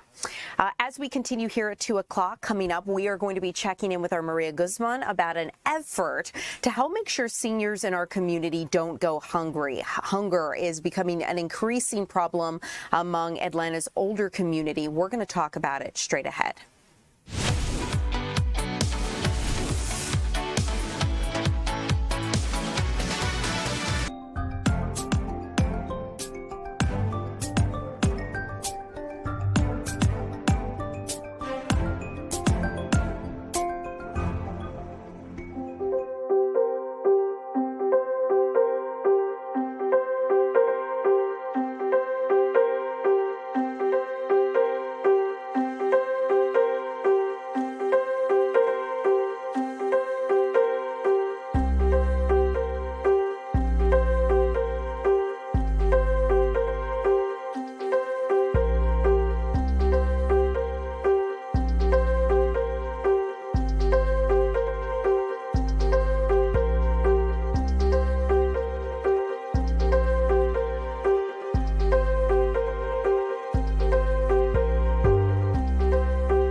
Welcome in, everyone. I'm Ariel Onstadt. Thanks so much for being here live with me in the 2 o'clock hour on your Thursday afternoon. Let's talk about a growing hunger crisis facing one of Atlanta's more vulnerable communities, and that would be our senior and elderly citizens. Our Maria Guzman is live from Roswell, where we understand, Maria, there's a big effort to help those in North Fulton County. Hey Ariel, yes, this is the Roswell Senior Center. So this is one of 5 centers where volunteers come here every morning. They pack the meals, and then we also have volunteers who pick the meals and deliver them to our seniors who need them. So I'm going to go ahead and flip my camera to show you guys here the really awesome layout. So these are just some of the coolers where the meals go to. And I also want to introduce you to Heather. So Heather plays a huge role here in making this happen. So Heather, first off, just walk me through the meals that you have here, because these are just some of the meals that our seniors get. Yep, that's correct. So we get all of our meals delivered every day, Monday through Friday, from Open Hand Atlanta, and we've got meals for whatever your dietary needs might be. So we've got healthy balance, we've got vegetarian, we've got renal. So the seniors receive the meal delivery every day, Monday through Friday, and then we will do bulk meals on Friday to get them through the weekends as well. They also get milk with their meal if they choose, but it's more than just a meal for these seniors. It's that visit from the volunteer as well, and we are just so proud of the volunteers that we have and the wonderful relationships that they make with our seniors who receive the meals from us. You know, just walk me through the big need you guys have seen the past 6 months, because you've seen more seniors asking for help and more volunteers being out and delivering the meals. That's correct. So, you know, I think a lot of folks think that North Fulton, they don't really associate that with people really needing a lot of anything. But we have seen our Meals on Wheels program grow by about 20% in the last 6 months. So we feel like that's coming from a whole different group of things. It's everything from just grocery prices going up, people's rent prices going up, and just us doing really great outreach with our care management team. We're also celebrating our 35th anniversary this year, so we've done a lot of marketing with that. So I think the word is getting out there about the programs and services that we provide, and we're just hearing from a lot of seniors that need us. You know, it's really awesome to hear and learn that these meals are free. A lot of our seniors aren't a fixed income, so budget can be very tight. How do you guys manage to make sure all these meals are free? And also just tell me about the amount of meals you deliver in 1 week. Yep, so we will deliver about 750 meals in total. Again, the Roswell Senior Center is just one of 5 distribution points for our Meals on Wheels program.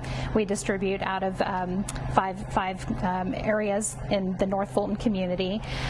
And 750 meals per week is what we are delivering right now, and we do that through all kinds of things, but we get about 48% of our funding comes from Fulton County, so we appreciate Fulton County so much for providing us with the funding. And then through our wonderful volunteers, we have about 500 volunteers that help us, and we get all kinds of donations both from individuals and corporations and grants that we go for as well. I want to show them this wall of volunteers that caught my attention. It has all the pictures of the volunteers. How critical are the volunteers that they come here every day, they're willing to pack the meals and drive? Absolutely, it's critical, and it saves us a lot of money. There's a lot of Meals on Wheels programs in the country where they actually do have to pay their drivers, and we have an amazing volunteer director who has amassed this wonderful group of 500 plus active volunteers that help us with our mission. For anyone who's watching this who is a senior who needs some help in general, where can they go to learn more? Or if anyone also wants to volunteer? Absolutely. So for anybody that is over the age of 60 and lives in the North Fulton community, if you're needing any kind of assistance with meals or transportation or socialization, we're really kind of a one-stop shop for anything senior related. Just go to our website, which is ssnorthfulton.org. And same thing for volunteers. We're always looking for wonderful volunteers to help us with meal delivery, our Meals on Wheels for pets. We have that as well. Volunteering in our senior centers. We really have a lot of fun. Awesome. Thank you so much, Heather. So stay with us for the For the 3 o'clock hour, I got a chance to talk with a senior who has been receiving these meals for 4 years. So we'll listen to her story. That's awesome, Maria. Wonderful effort that they're up to, and thanks for letting us know how we can get our friends and family members who might need these meals, how we can get involved. So thanks so much. We'll see you again here upcoming at 3 o'clock. Guys, as we continue here at 2 o'clock, I'm going to bounce out the camera and bring in Kelly Price. Kelly, thanks. Glad to see you. I did. You just slid right in. So if Kelly's here, you guys, you know we're going to be talking about sports. And Kelly, what are we looking at with Falcons training camp this week? There have been a lot of stories, a lot of different headlines. Yes. What's standing out to you? That this is actually probably one of the worst ways they could have started training camp, news cycle-wise, right? Okay, yeah. Day that's one, fair. you immediately have Tua Tagovailoa out with a back injury. It seems minor, and Kevin Stefanski says he will be back at some point, but he wasn't there day one, and he wasn't there today either from my understanding. As far as, I mean, he's there, but he's not participating in practice to the level that you want. They had to emergency sign Cooper Rush, another quarterback, to come in and literally just be another quarterback body to throw some passes. So chemistry and things like that you want to start building at this point in camp, you're not able to do so. However, I will say, obviously at this point in camp, there aren't pads. You're just kind of starting everything up. So it's not like you're missing a lot of crazy, valuable work. It's just the beginning of camp. The first day one of camp is supposed to be this exciting moment, and you get some bad news off the bat. And then on top of that, Bijan Robinson, obviously their star running back, he is doing kind of a hold-in, as they call it, for a new deal. That is still kind of to be determined what that's going to look like. So that's another one that kind of took me at least by surprise. Yeah, we love Bijan around here. We love Bijan. So that was a little bit of a surprising thing that's kind of still ongoing. So some kind of bad ways to start camp in a day that's supposed to be exciting. Like, all right, camp is back. 100%. And, you know, I just think about like the Falcons and like this luck of they sign a quarterback and then there's like an injury or someone gets hurt. And I just feel like this story keeps repeating itself. And obviously you can't control injuries, but it is really unfortunate that we keep getting what we think are these really good quarterbacks, and then unfortunately we don't get to see what they're capable of. It is really unfortunate, and that's kind of, for better or for worse, the narrative that has surrounded both of these quarterbacks, and Michael Penix Jr., who obviously is coming back from an ACL surgery, as well as Tua Tagovailoa, who has battled a number of head injuries and just various ailments throughout his career. These are two guys that's kind of the discourse that's around them, and here you are, day one of training camp, and we're still talking about it. My goodness. I understand you've been talking with coaches and players and just kind of getting an understanding as to kind of what their mood is like and what they're looking ahead to. What have they shared? Yeah, I mean, I think everyone's looking forward to the path forward with these quarterbacks. What's that going to look like? This is supposed to be a quarterback competition between two guys who aren't really competing quite yet. I will say, though, Michael Penix Jr., for all the holding back that's happening at this point in his rehab, he is still, out there throwing passes. He's doing everything except for some of the team drills. So he is out there doing things, but he is still being kind of held back. But there's a number of roster spots that I'm interested in looking at throughout this camp. Obviously, right tackle Jawan Taylor is a guy that they brought in this offseason thinking he was going to be a part of that equation. He's injured as well. So starting off this camp. So that is a position that I'm going to be watching, like who's going to maybe step up there and be right tackle, being the blind side for guys like Michael Penix Jr., who are left-handed quarterbacks. So obviously that's something. Brian Robinson is the running back behind Bijan Robinson, who I think has a really big role on this team, regardless of obviously Bijan signing a contract in the future and becoming a part of this team. I'm interested to see what he becomes. Linebacker is a huge question mark. Caden Ellis departed this offseason. That's a guy that the defensive coordinator Jeff Ulbrich has said we're going to need multiple guys to replace what he did for us. So what's the linebacking core going to look like? The secondary, I think, has a chance to be really good. Billy Bowman Jr. is a guy who's also starting the season or this training camp injured. What's he going to be kind of further down the line and impacting this defense? So there's a number of things going on. Wide receiver is another one that's going to be interesting to watch. They have a bunch of new faces there too. So okay. So set up. I know we're about to play part of an interview from someone from training camp. Set it up for us. Yeah. So this is Drake London talking about Bijan Robinson. Obviously, like we said, we love Bijan. This is, I think, more of a negotiation kind of tactic, maybe behind behind the scenes with his agent and things like that. Not so much Bijan being like, I'm not going to practice, because we know he wants to be out there with his guys. His teammates know that. His coaches know that. It's nothing personal, and he's going to be ready to go when the time comes. But here's Drake London talking about what Bijan means to this team. Bijan, everything. It's that. Everything. Yeah. Bijan is I think first off the person he is, and then two, I mean, some of the cuts he makes just doesn't make sense. And then two, I just told him today, like, you take a swing route 60 yards, not a lot of people are able to do that, you know, and he does that often. So yeah, he's a special player all around. So that was Drake London.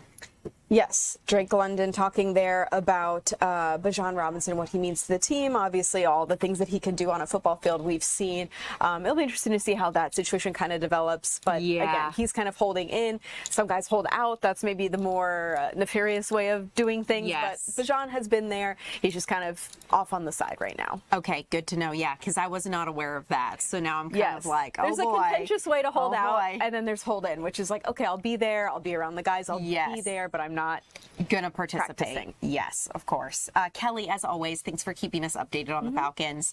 We appreciate you, and we'll see you again here to talk in a little bit. You guys, we're gonna have more news for you coming right up.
Welcome back, everybody. I'm Ariel Onstadt. Thanks so much for being live with us on your Thursday afternoon. I want to let you know what's unfolding in Europe right now, because wildfires there have just gotten really, really intense. They are spreading, and now we understand they are deadly. So ultimately, this is happening in southern Europe, and blazes in multiple countries have displaced thousands of residents and tourists alike.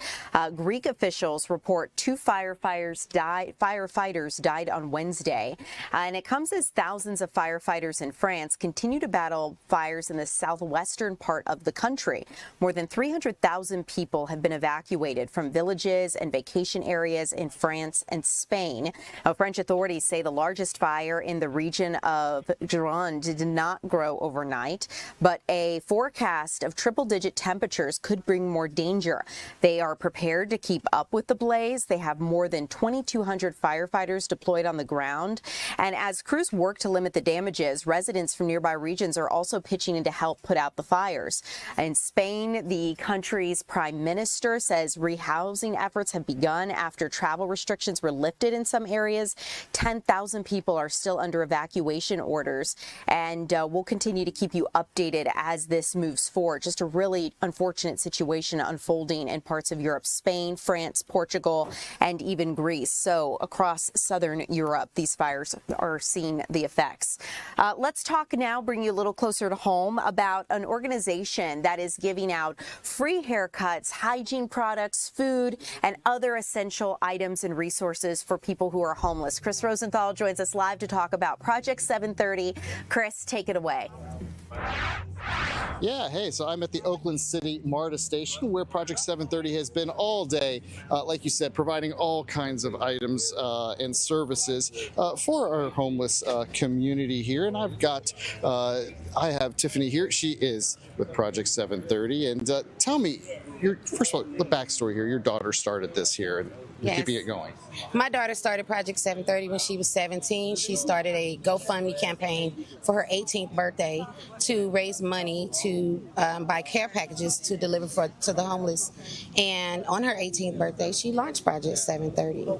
Since her passing in 2020, we have continued her legacy, and we now do care packages to the homeless. We provide resources for jobs, housing, clothing items in need, ministries, counseling, all types of service. So today what we have done is we have partnered with Councilman Michael Julian Bond, Councilman Marvin Arrington Jr., and a lot of other community partners in the city, and we have offered wraparound services to the homeless. So we had people here doing health care checks. The fire department was here doing services. Also, we had other organizations offering Norcan for overdose, just all sorts of services that were needed. And in addition to that, we provided hot meals, non-perishable items, socks, shoes, clothing items, underwear, hygiene products, everything. And how, we're getting towards the end of it for today, but you guys have been here since 8 in the morning. How's the turnout been? And I think it's indicative of the need, huh? Yes. So we do understand that every homeless person could not make it here today. We are prepared to deliver to the homeless. We already know where they are. But throughout the day, we had a large influx during the morning, and towards the middle of the day, we've been pretty steady, and we're pretty much almost out. So that says a lot, because we had a lot of items to give away today, and we're almost completely out of everything.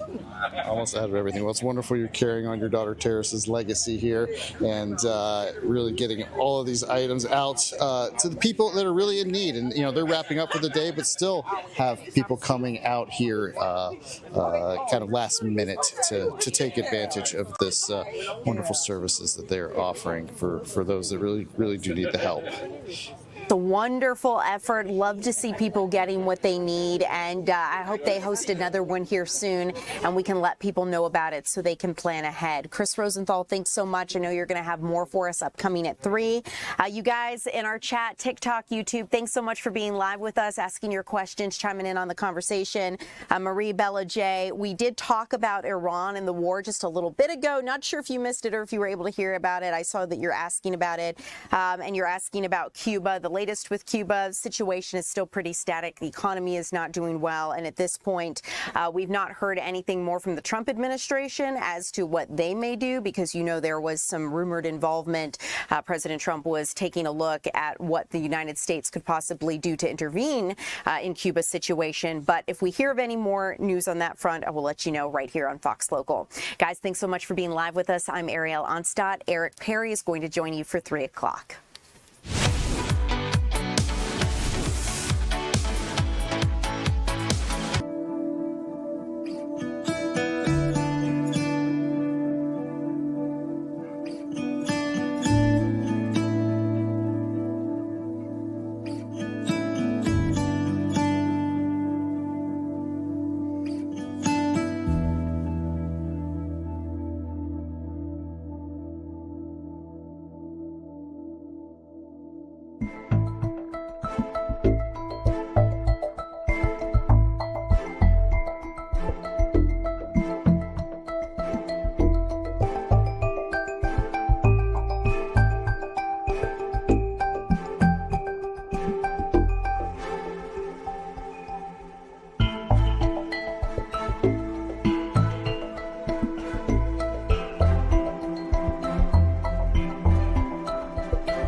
Hey there, happy Thursday, Friday Eve. It is 3 p.m. on Fox 5 News Live. Thanks so much for joining us here again on this Thursday. I'm Eric Perry.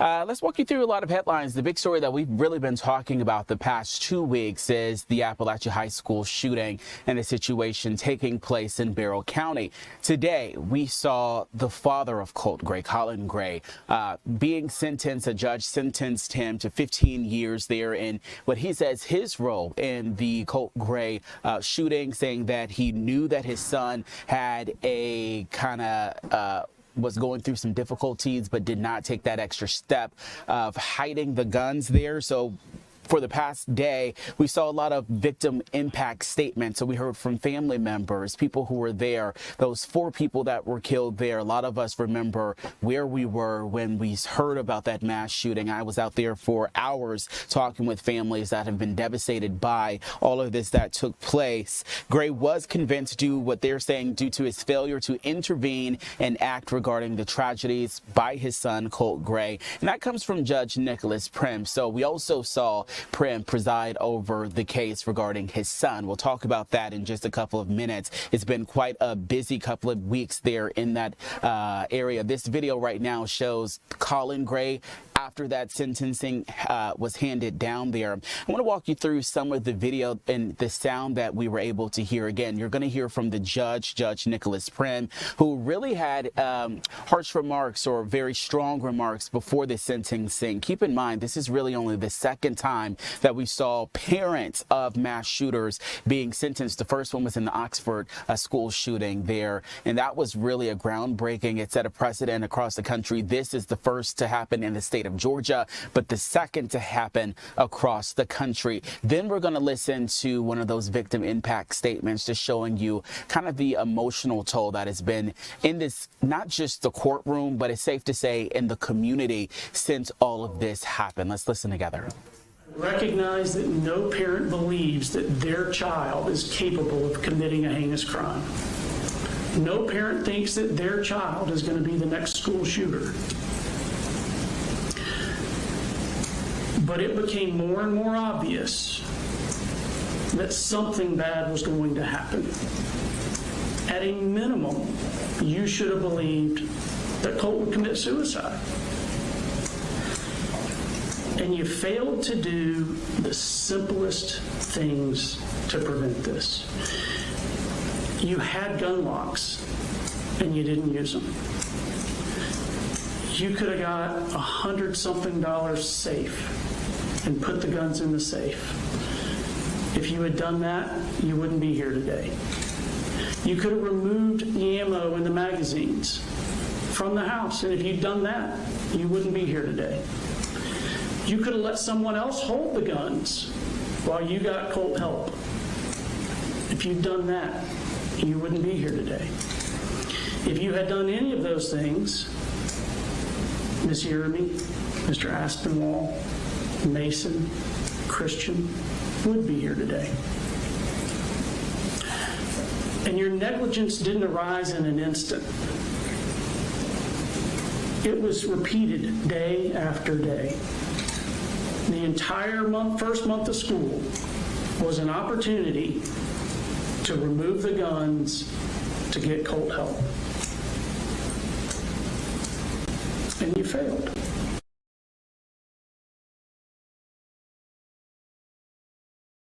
Colin harped on being a single parent and the struggles that entails in his testimony.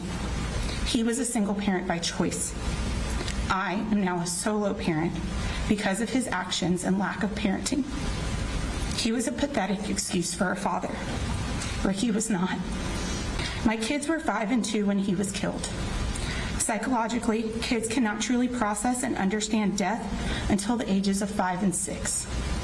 My now 4-year-old thinks her daddy is still at football practice and wishes he could come home. You're responsible for all this that's happened. I can't see it any other way. And I hope to God that you sit somewhere in a corner and just remember everything that you're responsible for. Of course, that was emotional testimony there in the courtroom. Afterwards, we also heard from some of the attorneys after this trial and case here. Again, this has been a busy couple of weeks, months here, and years for the Barrow County community. Let's get you to some video from earlier this week where we saw his son, Colt Gray, in a courtroom there before the same judge. He was sentenced there to life behind bars with no chance of parole.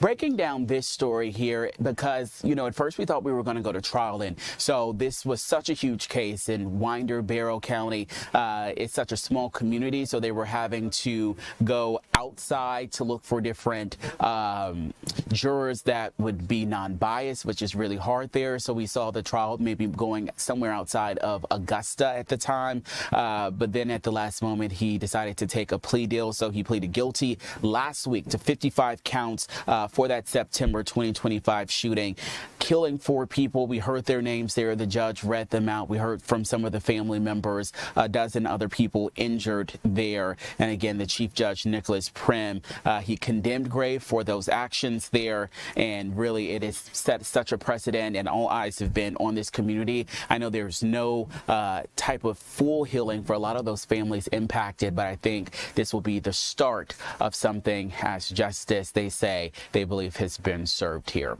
Some other stories that we have been following, really a lot of sad news to get to you on this Thursday. I promise we're going to get to some positive stories throughout this newscast here. But a hot car death, the 1-year-old no longer with us after their mom allegedly left the child inside of a hot car while she was at work here. You're taking a look at some of the video as we are taking a 1-year-old. This was outside of a Lawrenceville hospital. Outside of a facility, police say the woman simply forgot that the child was in her vehicle before starting her shift at work. This was Wednesday there. So they found the unresponsive child after getting reports around 4 yesterday. This is a very big hospital. In fact, we didn't know this was taking place or going on, but I actually was in this area around that time yesterday in Gwinnett County. We just didn't know this was taking place at that time. They say first responders forced their way inside the car. They tried to save the lives of that little baby. Unfortunately, that just he did not survive. The mom, Deja Coleman, 29, was inside the building working at the time there. They say Coleman told investigators she drove and dropped off for 3 children at what's called the Starlight Academy daycare that morning before going in to drop off or to go to work. And police say that she told them that the routine was to drop off the 2 older kids at the daycare, take them inside first because one of them has special medical needs there, then return to the car for the baby. She says she simply forgot to make that second trip, and that was around 6:55. They held a news conference there in Lawrenceville this morning. We'll take a listen to what they have to say. Not distracted. I just think that, you know, having 3 children at 29 years old is you know, takes a toll. A 1-year-old, you know, just like I said, if you need help and you're overwhelmed, you know, seek help. Story here. Again, a worker or co-worker returning to a car that was next to it is who noticed it. Thoughts and prayers going out to that family there. Coleman's older children will be with their father since she has been arrested. Right now, we just don't know a lot of the other details, but we do know Coleman will be charged with second-degree murder, second-degree felony cruelty to children there. We'll keep an eye out on that. I believe our Angelique Proctor is following that story. I want to bring in Deidre Dukes now. One of the big stories that we have been facing, it seems like every election cycle, Georgia is front and center, and the Senate race, John Ossoff, Rick Jackson, is going to be like no other here, or excuse me, Mike Collins. Walk us through what you're seeing. They're both hitting the campaign trail strong. Absolutely right. As you said, this is one of the most closely watched Senate races in the country, and challenger Mike Collins continues to just be hammered with reports, news reports surrounding controversy surrounding his campaign, news reports that have come out in recent weeks about campaign ties to far-right extremism. Now, it's dogging him again, as it did on the campaign trail today when he was in Forsyth, Georgia. Collins repeatedly deflecting questions about the allegations, choosing instead to go on the attack against incumbent Senator Jon Ossoff. Collins brushed off questions repeatedly by reporters about recent reports linking figures in his campaign circle to white nationalism, and that was during a campaign stop at a hospital in Barrow County today. The Georgia congressman attempted to pivot the narrative back to his legislative record and business background, promising, he said, to tackle waste, fraud, abuse, while making life more affordable for Georgians. But Collins claimed he's already addressed the controversy surrounding his campaign. He turned his focus to criticizing Senator Ossoff's record. Ossoff firing back during a press call of his own today. Here's what both candidates had to say. He's a trust fund kid who has no concept of how expensive or difficult health care has gotten because he's never had to deal with it like we have in the private sector. And that's the difference in this race. An out-of-touch, elite trust fund kid who has never had a job, has never gotten anything done in Washington, and when he has bothered to vote, he's been a disaster for our state. Georgians deserve a businessman with a record of success both in the private sector and the public sector. Someone who will shake up the status quo, get things done, and deliver better outcomes in our health care, our economy, and our quality of life. That's why I'm running. Let me be very clear about my message today. Congressman Mike Collins needs to answer these questions. Will he apologize for his office's documented ties to prominent white supremacists? Will he release in full every single text message, email, or other communication between his office and these prominent white supremacists? And will he ever answer whether he or his business paid this neo-Nazi for his services? Now, there's several recent polls that show Senator Ossoff with a lead in this race. And of course, as you could see, Mike Collins, Representative Collins, really trying to get his message back on track to pivot away from this controversy. But he continues to find that challenging out on the campaign trail, although he says he has already addressed this issue. Senator Ossoff continuing to hammer him on this issue, and reporters as well asking for more from him regarding this, although his campaign spokesperson has addressed this in past weeks. Now, when it comes to this Senate race, we're really just starting. I mean, we have until November here. What do you expect between now and November? Even more stops and people getting out there? Oh, absolutely. And you can expect that unless at some point we see Mike Collins really address this, come out, answer reporter questions, this continues to be ammunition that Senator Ossoff can use in his campaign. And so this is really one of those things where, in order for, I think, both of the candidates for the race, the campaign, to move back to the focus being on the issues themselves. In order for that to be the case, that at some point perhaps we are going to have to hear more from Representative Collins on this issue. Right, before we go really quickly, gubernatorial, Keisha Lance Bottoms there, Rick Jackson, where are we at, where we're looking at now? Anything major that's taken place? Yeah, another good race, and another one where we're seeing a lot of focus nationally on those races. Right now we're seeing both candidates campaigning heavily, trying to reach as many people as they can leading up to November, but definitely one that we are also closely watching and also making a lot of big news. All right, Deidre Dukes, thanks so much. Let's get you updated on some other stories that we are following. This shooting, 26th Street there, man shot multiple times. This is outside of an apartment complex in Buckhead here. Let's see what we know about this one. Atlanta police are trying to track down, they say, 2 suspects involved in this shooting. This is 26 in Peachtree Street in Northeast Atlanta there. They said it happened around midnight, where they found a man shot multiple times. The good news is that they say he was alert when he was taken to the hospital, so that's the positive news here. Bad news is they're still trying to figure out who pulled the trigger. Investigators say the victim was involved in some sort of a fight with those 2 suspects there, and at some point they pulled out a gun and fired multiple rounds, striking them. Here's what we do know. We don't always get this. They have a license plate that they're looking for. Georgia license plate DFS 5484. If you know who drives that license plate, or if it's your license plate, turn yourself in there. Black Chevrolet there. So they're still trying to figure out just exactly what happened, but believe some sort of a fight led to that gunfire. But the good news is he is expected to be okay. All right, let's take you to Southeast Atlanta, where a car slammed into a home here. Take a look at what we were able to see there. Our photographer there on the scene there.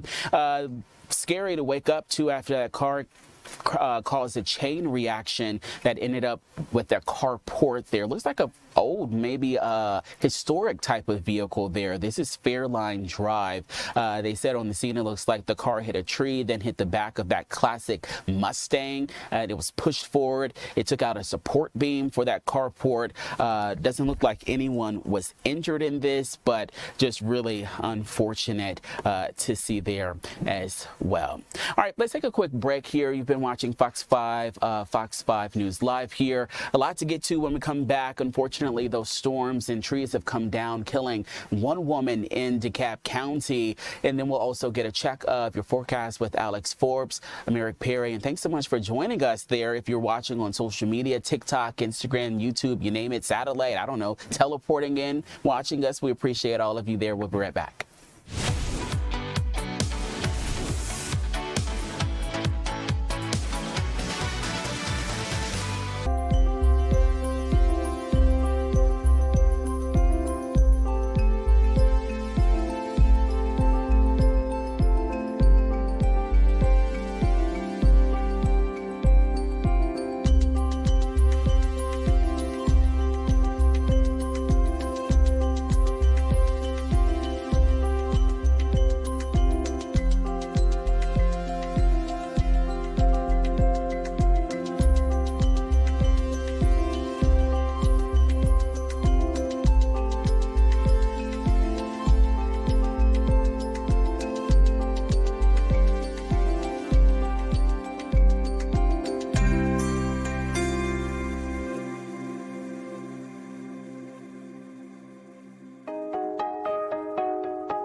Hey there, welcome back. Thanks so much for watching Fox 5 News Live here on this Thursday. We're almost through the week there.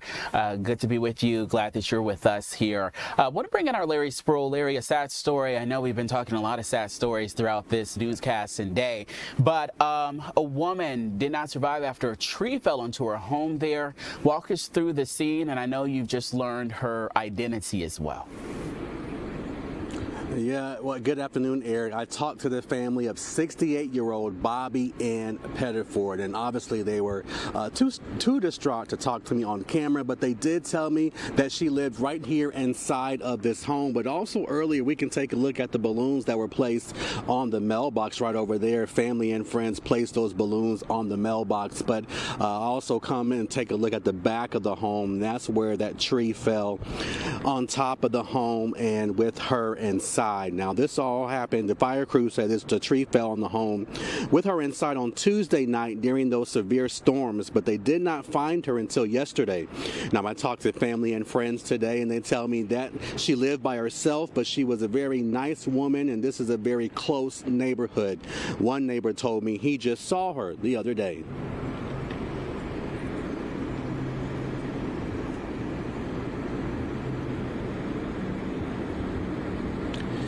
And so also that neighbor tells me that he just saw her and that she was here in the neighborhood before he even moved here. So she was kind of like the glue of this neighborhood. Many neighbors that I talked to tell me that she was nice. And so also I did speak with that neighbor again, and he told me that he just saw her the other day. Let's take a listen to that sound. And she just was a beautiful lady, man. She's going to be truly missed by a lot of folks. And she meant a lot to the neighborhood. She was truly involved in everything that we did in the neighborhood. And she's going to be missed. And that was the sentiment among a lot of the neighbors I talked to, that she's going to be missed, that they just talked to her the other day. She would walk up and down the street, you know, just saying hi. So that is really the sentiment of everyone who I talked to. I did reach out and spoke with the family here. The oldest daughter, she was in and out removing her stuff, but she was definitely too upset to talk to me on camera, and which was understandable. But as of right now, they are working on funeral arrangements. But I really want you to hear more from those neighbors coming up today at 4. We're live. Indicator. I'm Larry Sproul, Fox 5 News. Before you go, forgive me if you said this, was this her bedroom? I know those storms came in overnight. Was she asleep, do we think, when that happened? Walk us through what you're able to kind of put together on the scene. Yeah, well, if you remember, Eric, you know, those storms came late Tuesday night. So she was in the back of the house, inside of her bedroom. Neighbors and family members and even emergency officials say that she was inside of her bedroom. We believe she was probably laying on her bed or asleep at the moment when that tree came crashing down and landed on top of the home and her bedroom. A very sad situation that's going on, and just the people that I talked to, they were just very sad. You can hear it and you can see it in their faces and their voices. Eric? Yeah, Larry, it seems like one of those communities like I grew up in here. I think of my mom, who lives by herself, asleep during that time, and a lot of trees surrounding. Of course, our thoughts and prayers are with that family. Thanks so much out there. Again, he is on Bretton Woods as that tree fell onto the home there. All right, when we come back, we have a lot more to get to. Meals on Wheels. We'll also talk a little bit about if you're a kindergartner, they might be getting on the bus for the first time in Cobb County. They're doing something pretty cool. They're doing like a trial basis where you can kind of have that experience there before that first day of school to kind of get those jitters out the way. We'll be right back. We'll talk a little bit more about it.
Welcome back, everyone, on this Thursday. Back now with Alex Forbes here to get a check of the forecast. We saw, severe storms. I wouldn't even say that because it woke a lot of people up out of their sleeps this week. Saw some loud storms across the metro area. It was right around midnight, but you're right. We did see some severe weather in a handful of spots. In fact, the National Weather Service is surveying right now north of Jasper to determine whether or not a tornado touched down. That would have been Tuesday night. And, the flash flooding as well. It happened in a region of the state where we're particularly concerned about flash flooding because of the way water drains. And I think it's something we're going to be watching for here in the days to come. Let's check out where things stand right now. It's not the hottest day in the world, but it's still hot out there. I think the thing that everybody's going to be talking about over the next couple of days is how dry it is. Not necessarily going to be the driest days in the world either, but still compared to what we've seen, it's not going to be too bad. 89 in Atlanta, 88 in Covington, 91 over in Eatonton, 88 in Thomaston, and 85 in Dalton at this hour. Now,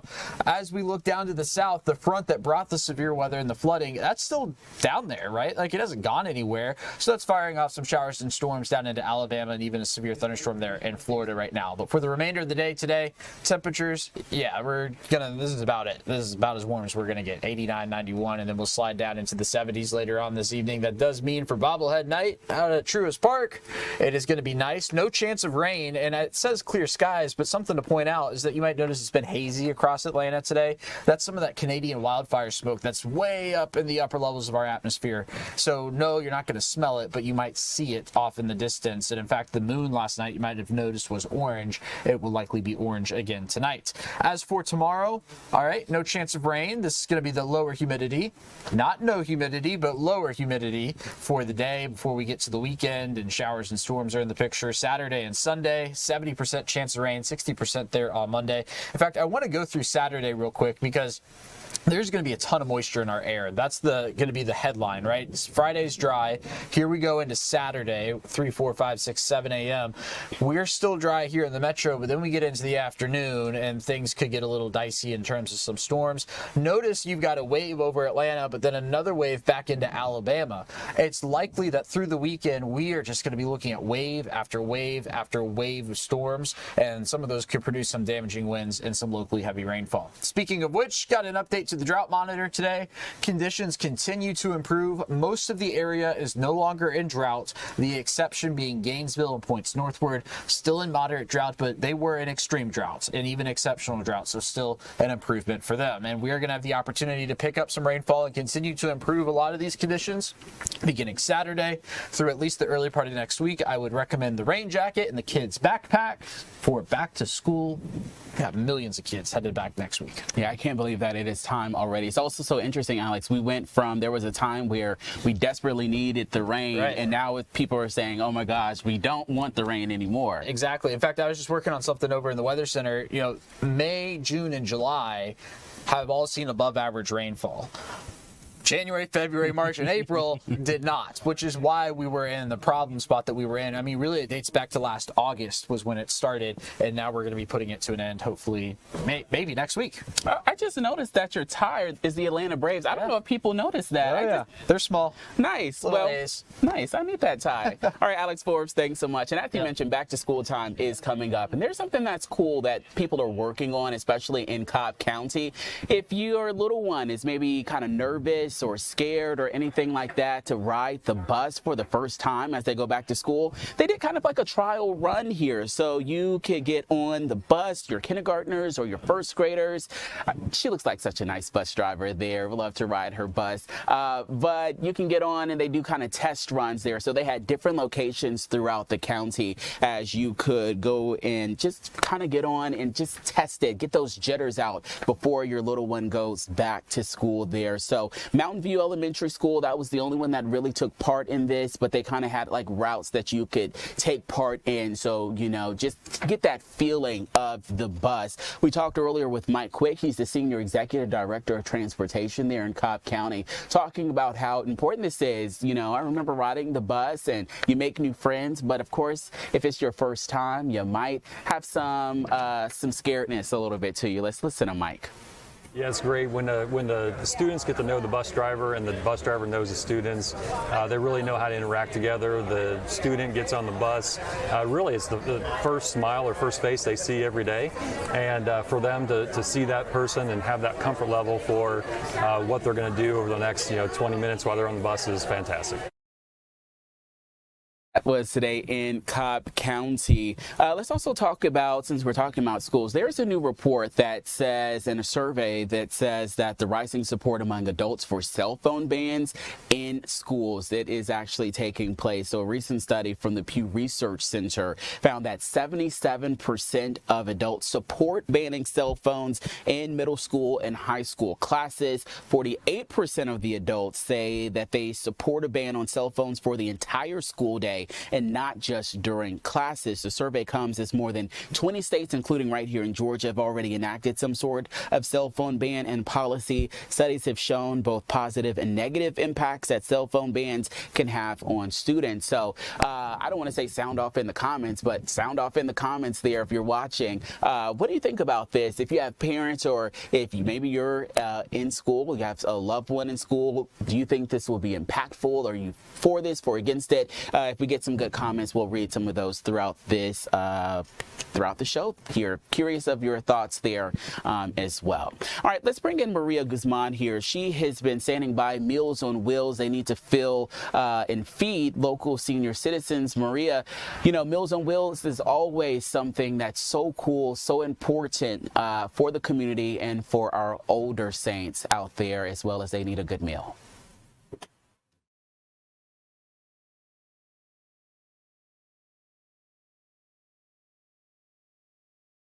All right, Maria, I don't know if you can hear us, but we cannot hear you. Let's see if we maybe can get that on. I can try to read lips. Let's see if we can try to test her mic or something like that. So we're going to see if Maria can, maybe we can have some technical issues and fix that. But she's talking about Maria Guzman. Have we fixed it? Do you know? Okay, so she is working on it there. Unfortunately, we'll go to some other stories there as well. So right now, let's talk a little bit about Cyclospora. Look, I know the lettuce industry and a lot of people have been watching what they eat here, but most of us are still being careful when it comes to our lettuce, and for good reason. That outbreak continuing to grow, reaching 45 states with up to 18,000 cases. Unfortunately, there is no end in sight. Now, most of them have been centered in the Midwest. There have been more than 400 people sent to the hospital, while that number is expected to climb. The good news here, no deaths have been reported, but we use that word explosive diarrhea, not just regular, but there is some explosion to it, so that's not pretty good.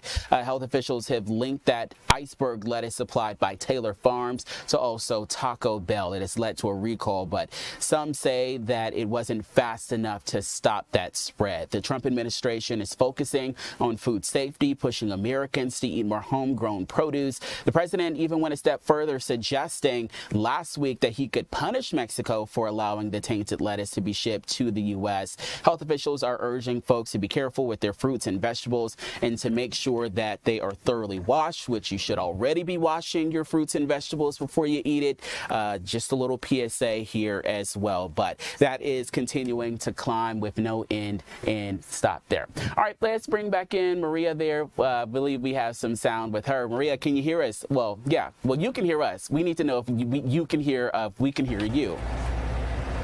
Yay, awesome. Yeah, so this is the Lawrenceville Senior Center, and this is just one of 5 distributions here in North Fulton. So I'm gonna go ahead and fit my camera because this is where volunteers, they come here every morning, they pack the meals, and then we have another group of volunteers who pick the meals and deliver them to our senior citizens in the area. So I'm gonna go ahead and flip my camera. Show you guys. So these are just some of the coolers where all the food goes into, and here are some of the food that they receive. So each meal here is labeled by a certain color. So for example, there's a yellow here and there's a red. So for example, yellow means it's a soft meal, so it's a bit much more easier to chew, and red is a specific just type of meal for anyone who has any kidney challenges, so etc. But this is where it all happens, and actually got a chance to speak with one of the clients that has been receiving these type of meals for about 4 years. Let's go ahead and take a listen, and also just listen to the big need that they are serving here. I just live on Social Security, and it takes everything I've got just to pay my bills, and I do pay my bills. I do pay my mortgage and electricity and water and all those taxes and all those insurance, those things you have to pay. And I do that and budget very, very tightly. The meals, the inflation the way it is, having to go to a grocery store. I can't do it. I can't drive right now. I'm on drugs that cost more than my mortgage. I don't have the money to go. I cannot drive to the store. I cannot stand there and fix the meals. So without that, I just wouldn't have it. You know, it's interesting. Over the 24 years, I have seen people with a lot of wealth getting meals because of their need and that they can't cook for themselves. But now I'm seeing far more that they just are hungry and they don't want to eat soup and processed food anymore, and they want the healthy meals. So our main program, of course, at Senior Services North Fulton is our Meals on Wheels, where we are delivering to the home of the senior that is homebound. We have seen a 20% growth in that need in North Fulton this year, since January. And we think that it really has to do with and speaks to the growing need of our seniors. And just to give you guys a perspective, out of all the 5 distribution centers here in North Fulton, they're able to feed 750 meals each week. So they're serving a big just community here in North Fulton. Eric. Maria, have they seen an uptick, you know, the economy and people, and they're just not able to afford it in the past couple of years or so? Have they seen a rise, especially in this year, do you know?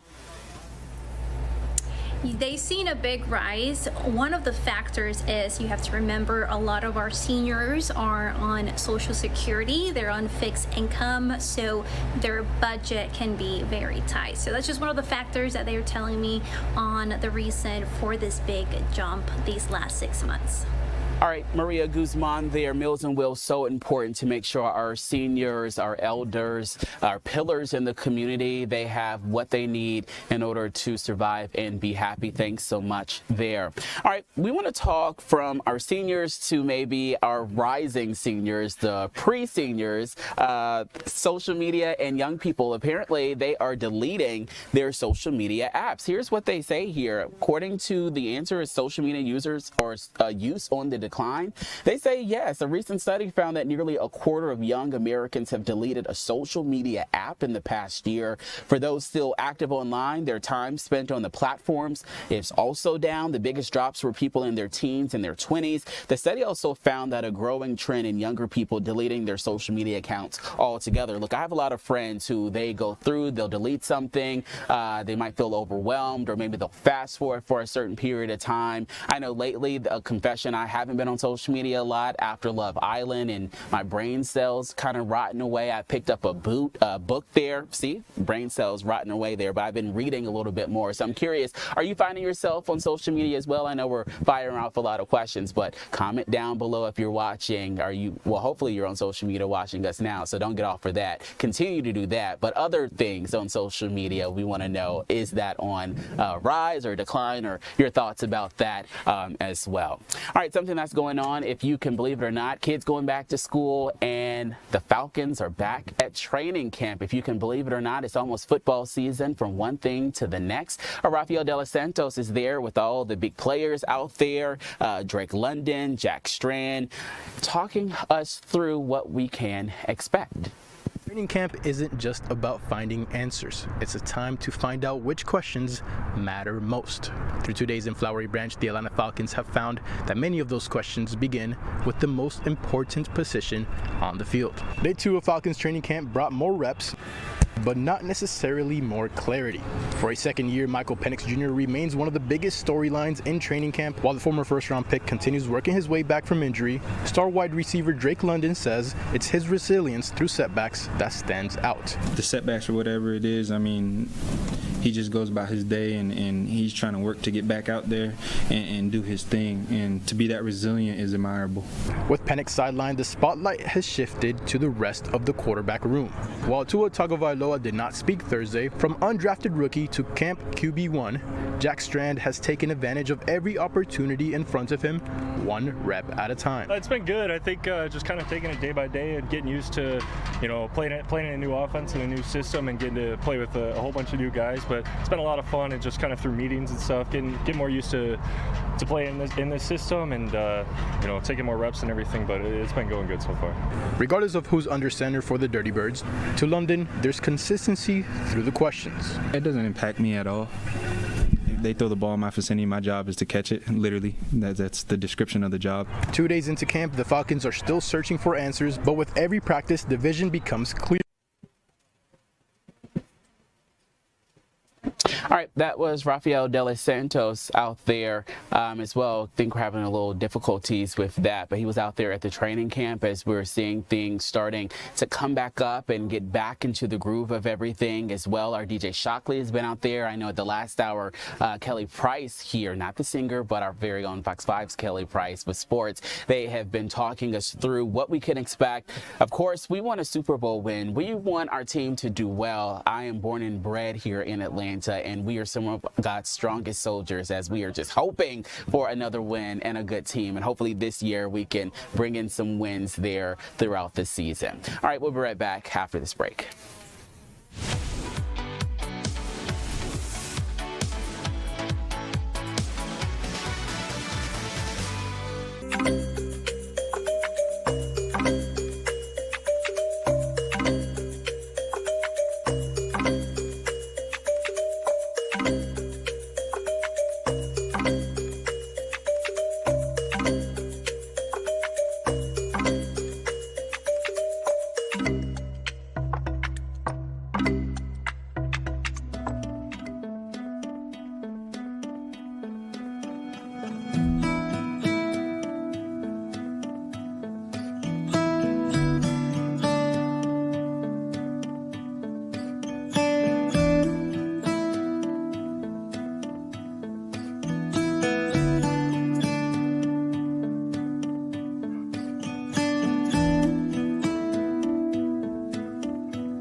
All right, we're making our way through this 3 p.m. hour. Thanks so much for sticking with us here for Fox 5 News Live. I'm Eric Perry. We want to get you out to our Chris Rosenthal, who has been talking earlier. He was there for a surprise as students at Boyd Elementary School. It is back to school time starting next week. Millions of kids are going back to school. I know parents, you guys might be rejoicing. I've been hearing a lot of these kids are eating you out of a house and a home there, but they're going back to school soon, starting next week. Chris Rosenthal is there with Boyd Elementary as they got a surprise. We all know back-to-school supplies are very expensive, and teachers especially know that, and that's why Georgia's Own has come here today to Boyd Elementary in Atlanta to surprise these teachers here, 35 teachers with school supplies, a bit of a shopping spree, $5,000 worth of supplies, everything from cleaning supplies and glue and pens and notebooks, scissors, and all the things that the teachers need as they get ready to go back to school to welcome their students back. And I'll tell you, watching these teachers, they're so excited when they walked in the door and got to see these supplies all laid out for them. They each get 2 bags and 2 bags worth of supplies that they can carry out with them. Something that will really help jumpstart the school year for them. And I talked with some of the teachers and some of the people from Georgia's Own just about why this is so important. But it can also be kind of a stressful time of year with, when the back to school supply list gets sent out, and a lot of times teachers end up covering a lot of that for their classroom and to set their students up for success. So today we're here at Boyd Elementary to surprise the 35 teachers here with free school supplies to sort of help them offset the cost of supplying their classroom with everything that their kids will need to be successful this year. What does this mean to you to have this opportunity to get some of these supplies as a teacher? It's amazing. We come out of pocket a lot because we love our babies. I know my students are my little pride and joy. I would do anything for them. So to be able to get supplies, to be able to help us, not spend so much money out of our own pockets, is definitely a blessing. It's very much appreciated. The cool thing is you guys get to supplies here. And I'm not even done yet. Yeah, I mean, and what are some of the items that you need the most? Oh my goodness, we go through a lot of dry erase markers. Dry erase markers.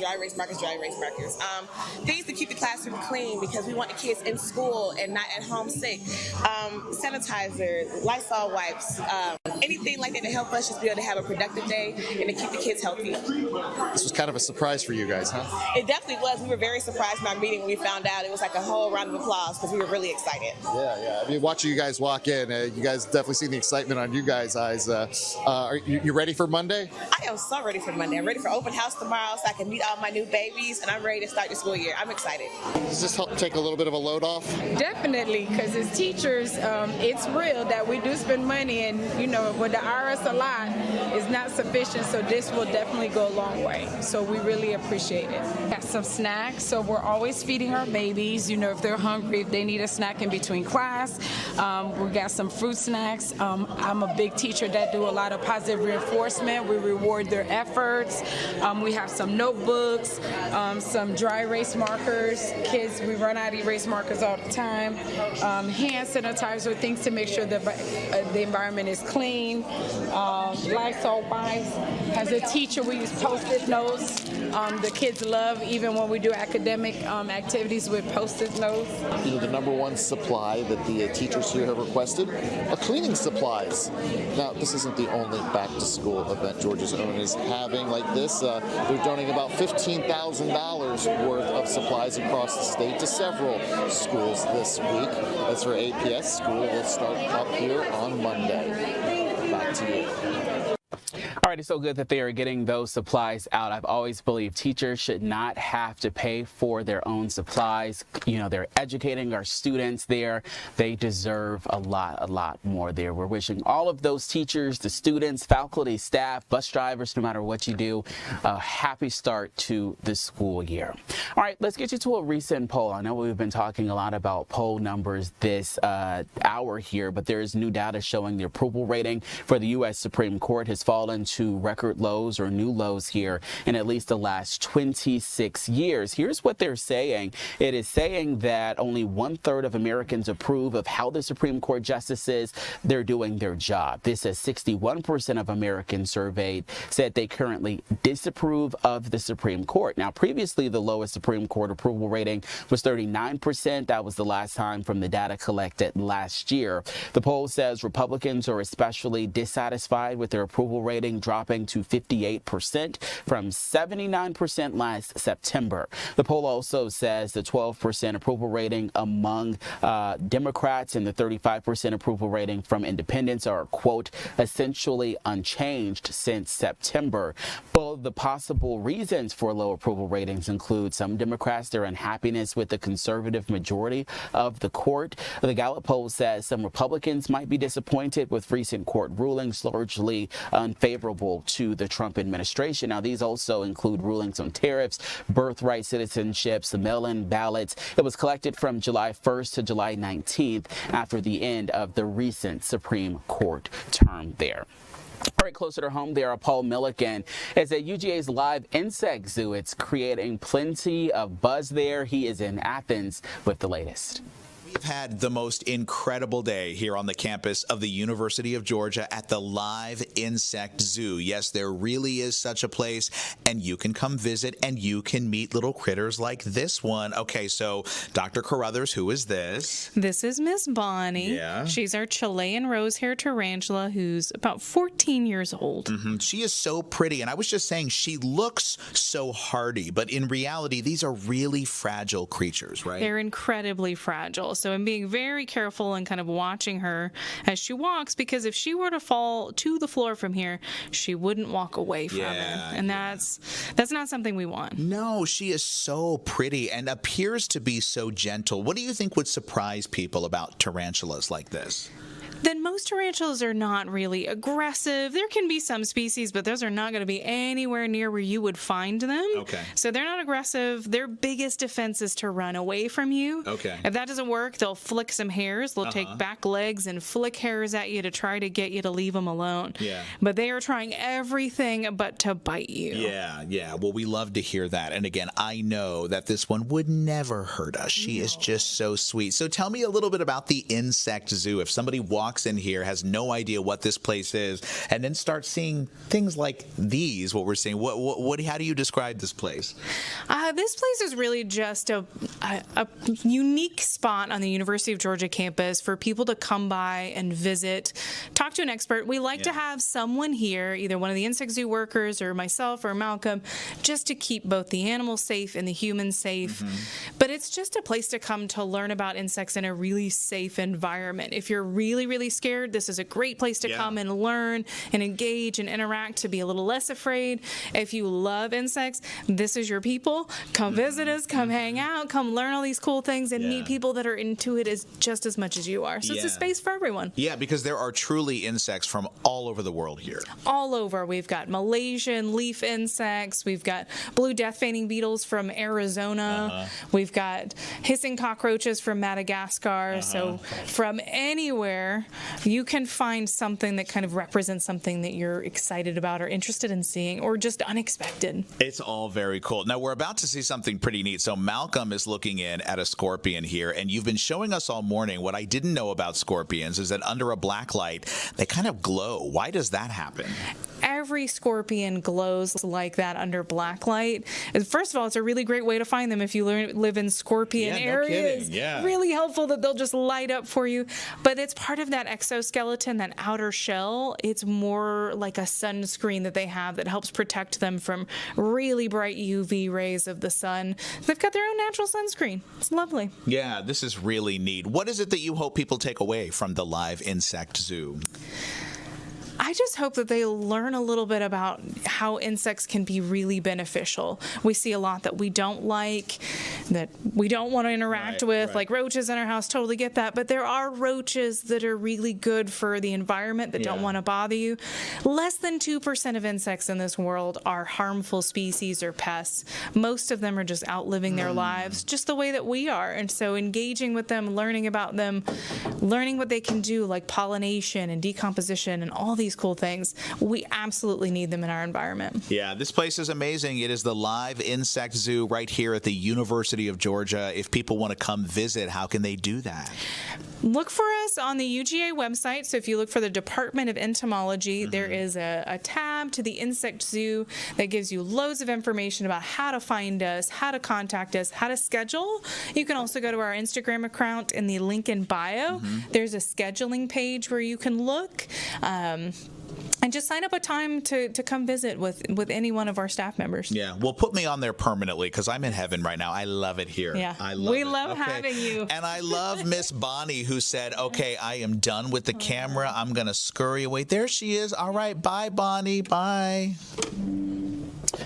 Oh my goodness, if you were watching with us here, we were kind of squirming a little bit, but it's very interesting how you can introduce a lot of those animals, a lot of those bugs and insects there, and I'm not going to use the word cute, but they don't look as menacing as I imagine them to be there.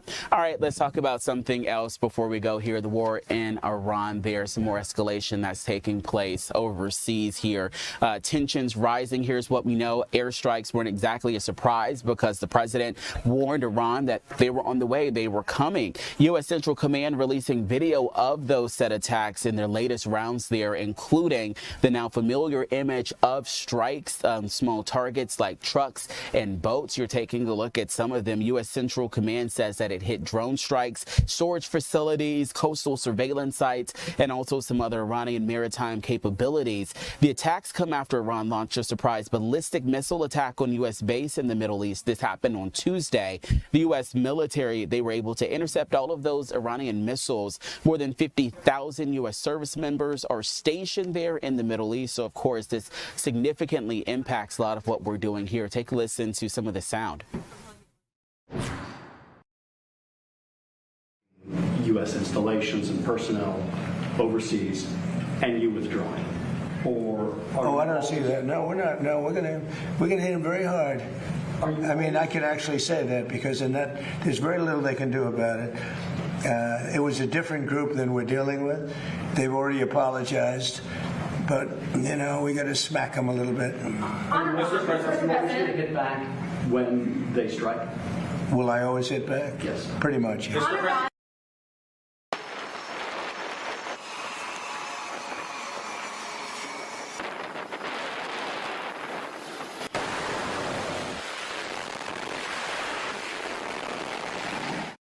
All right, so what you were listening to was just some of those gnat sounds of what we were talking about earlier of that escalation of those strikes there. They released that video there earlier, a little bit about that. Let's move to SpaceX, who've received more than $1 billion worth of orders to conduct multiple national defense missions. 2 orders worth $1.6 billion were awarded to SpaceX from the U.S. Space Force's flagship launch procurement program. According to the orders, SpaceX will launch 18 Falcon 9 missiles. That will happen throughout 2027, and rockets will be deploying military satellites into space that can identify and target airborne objects. Of course, we'll continue to follow all of those stories for you here.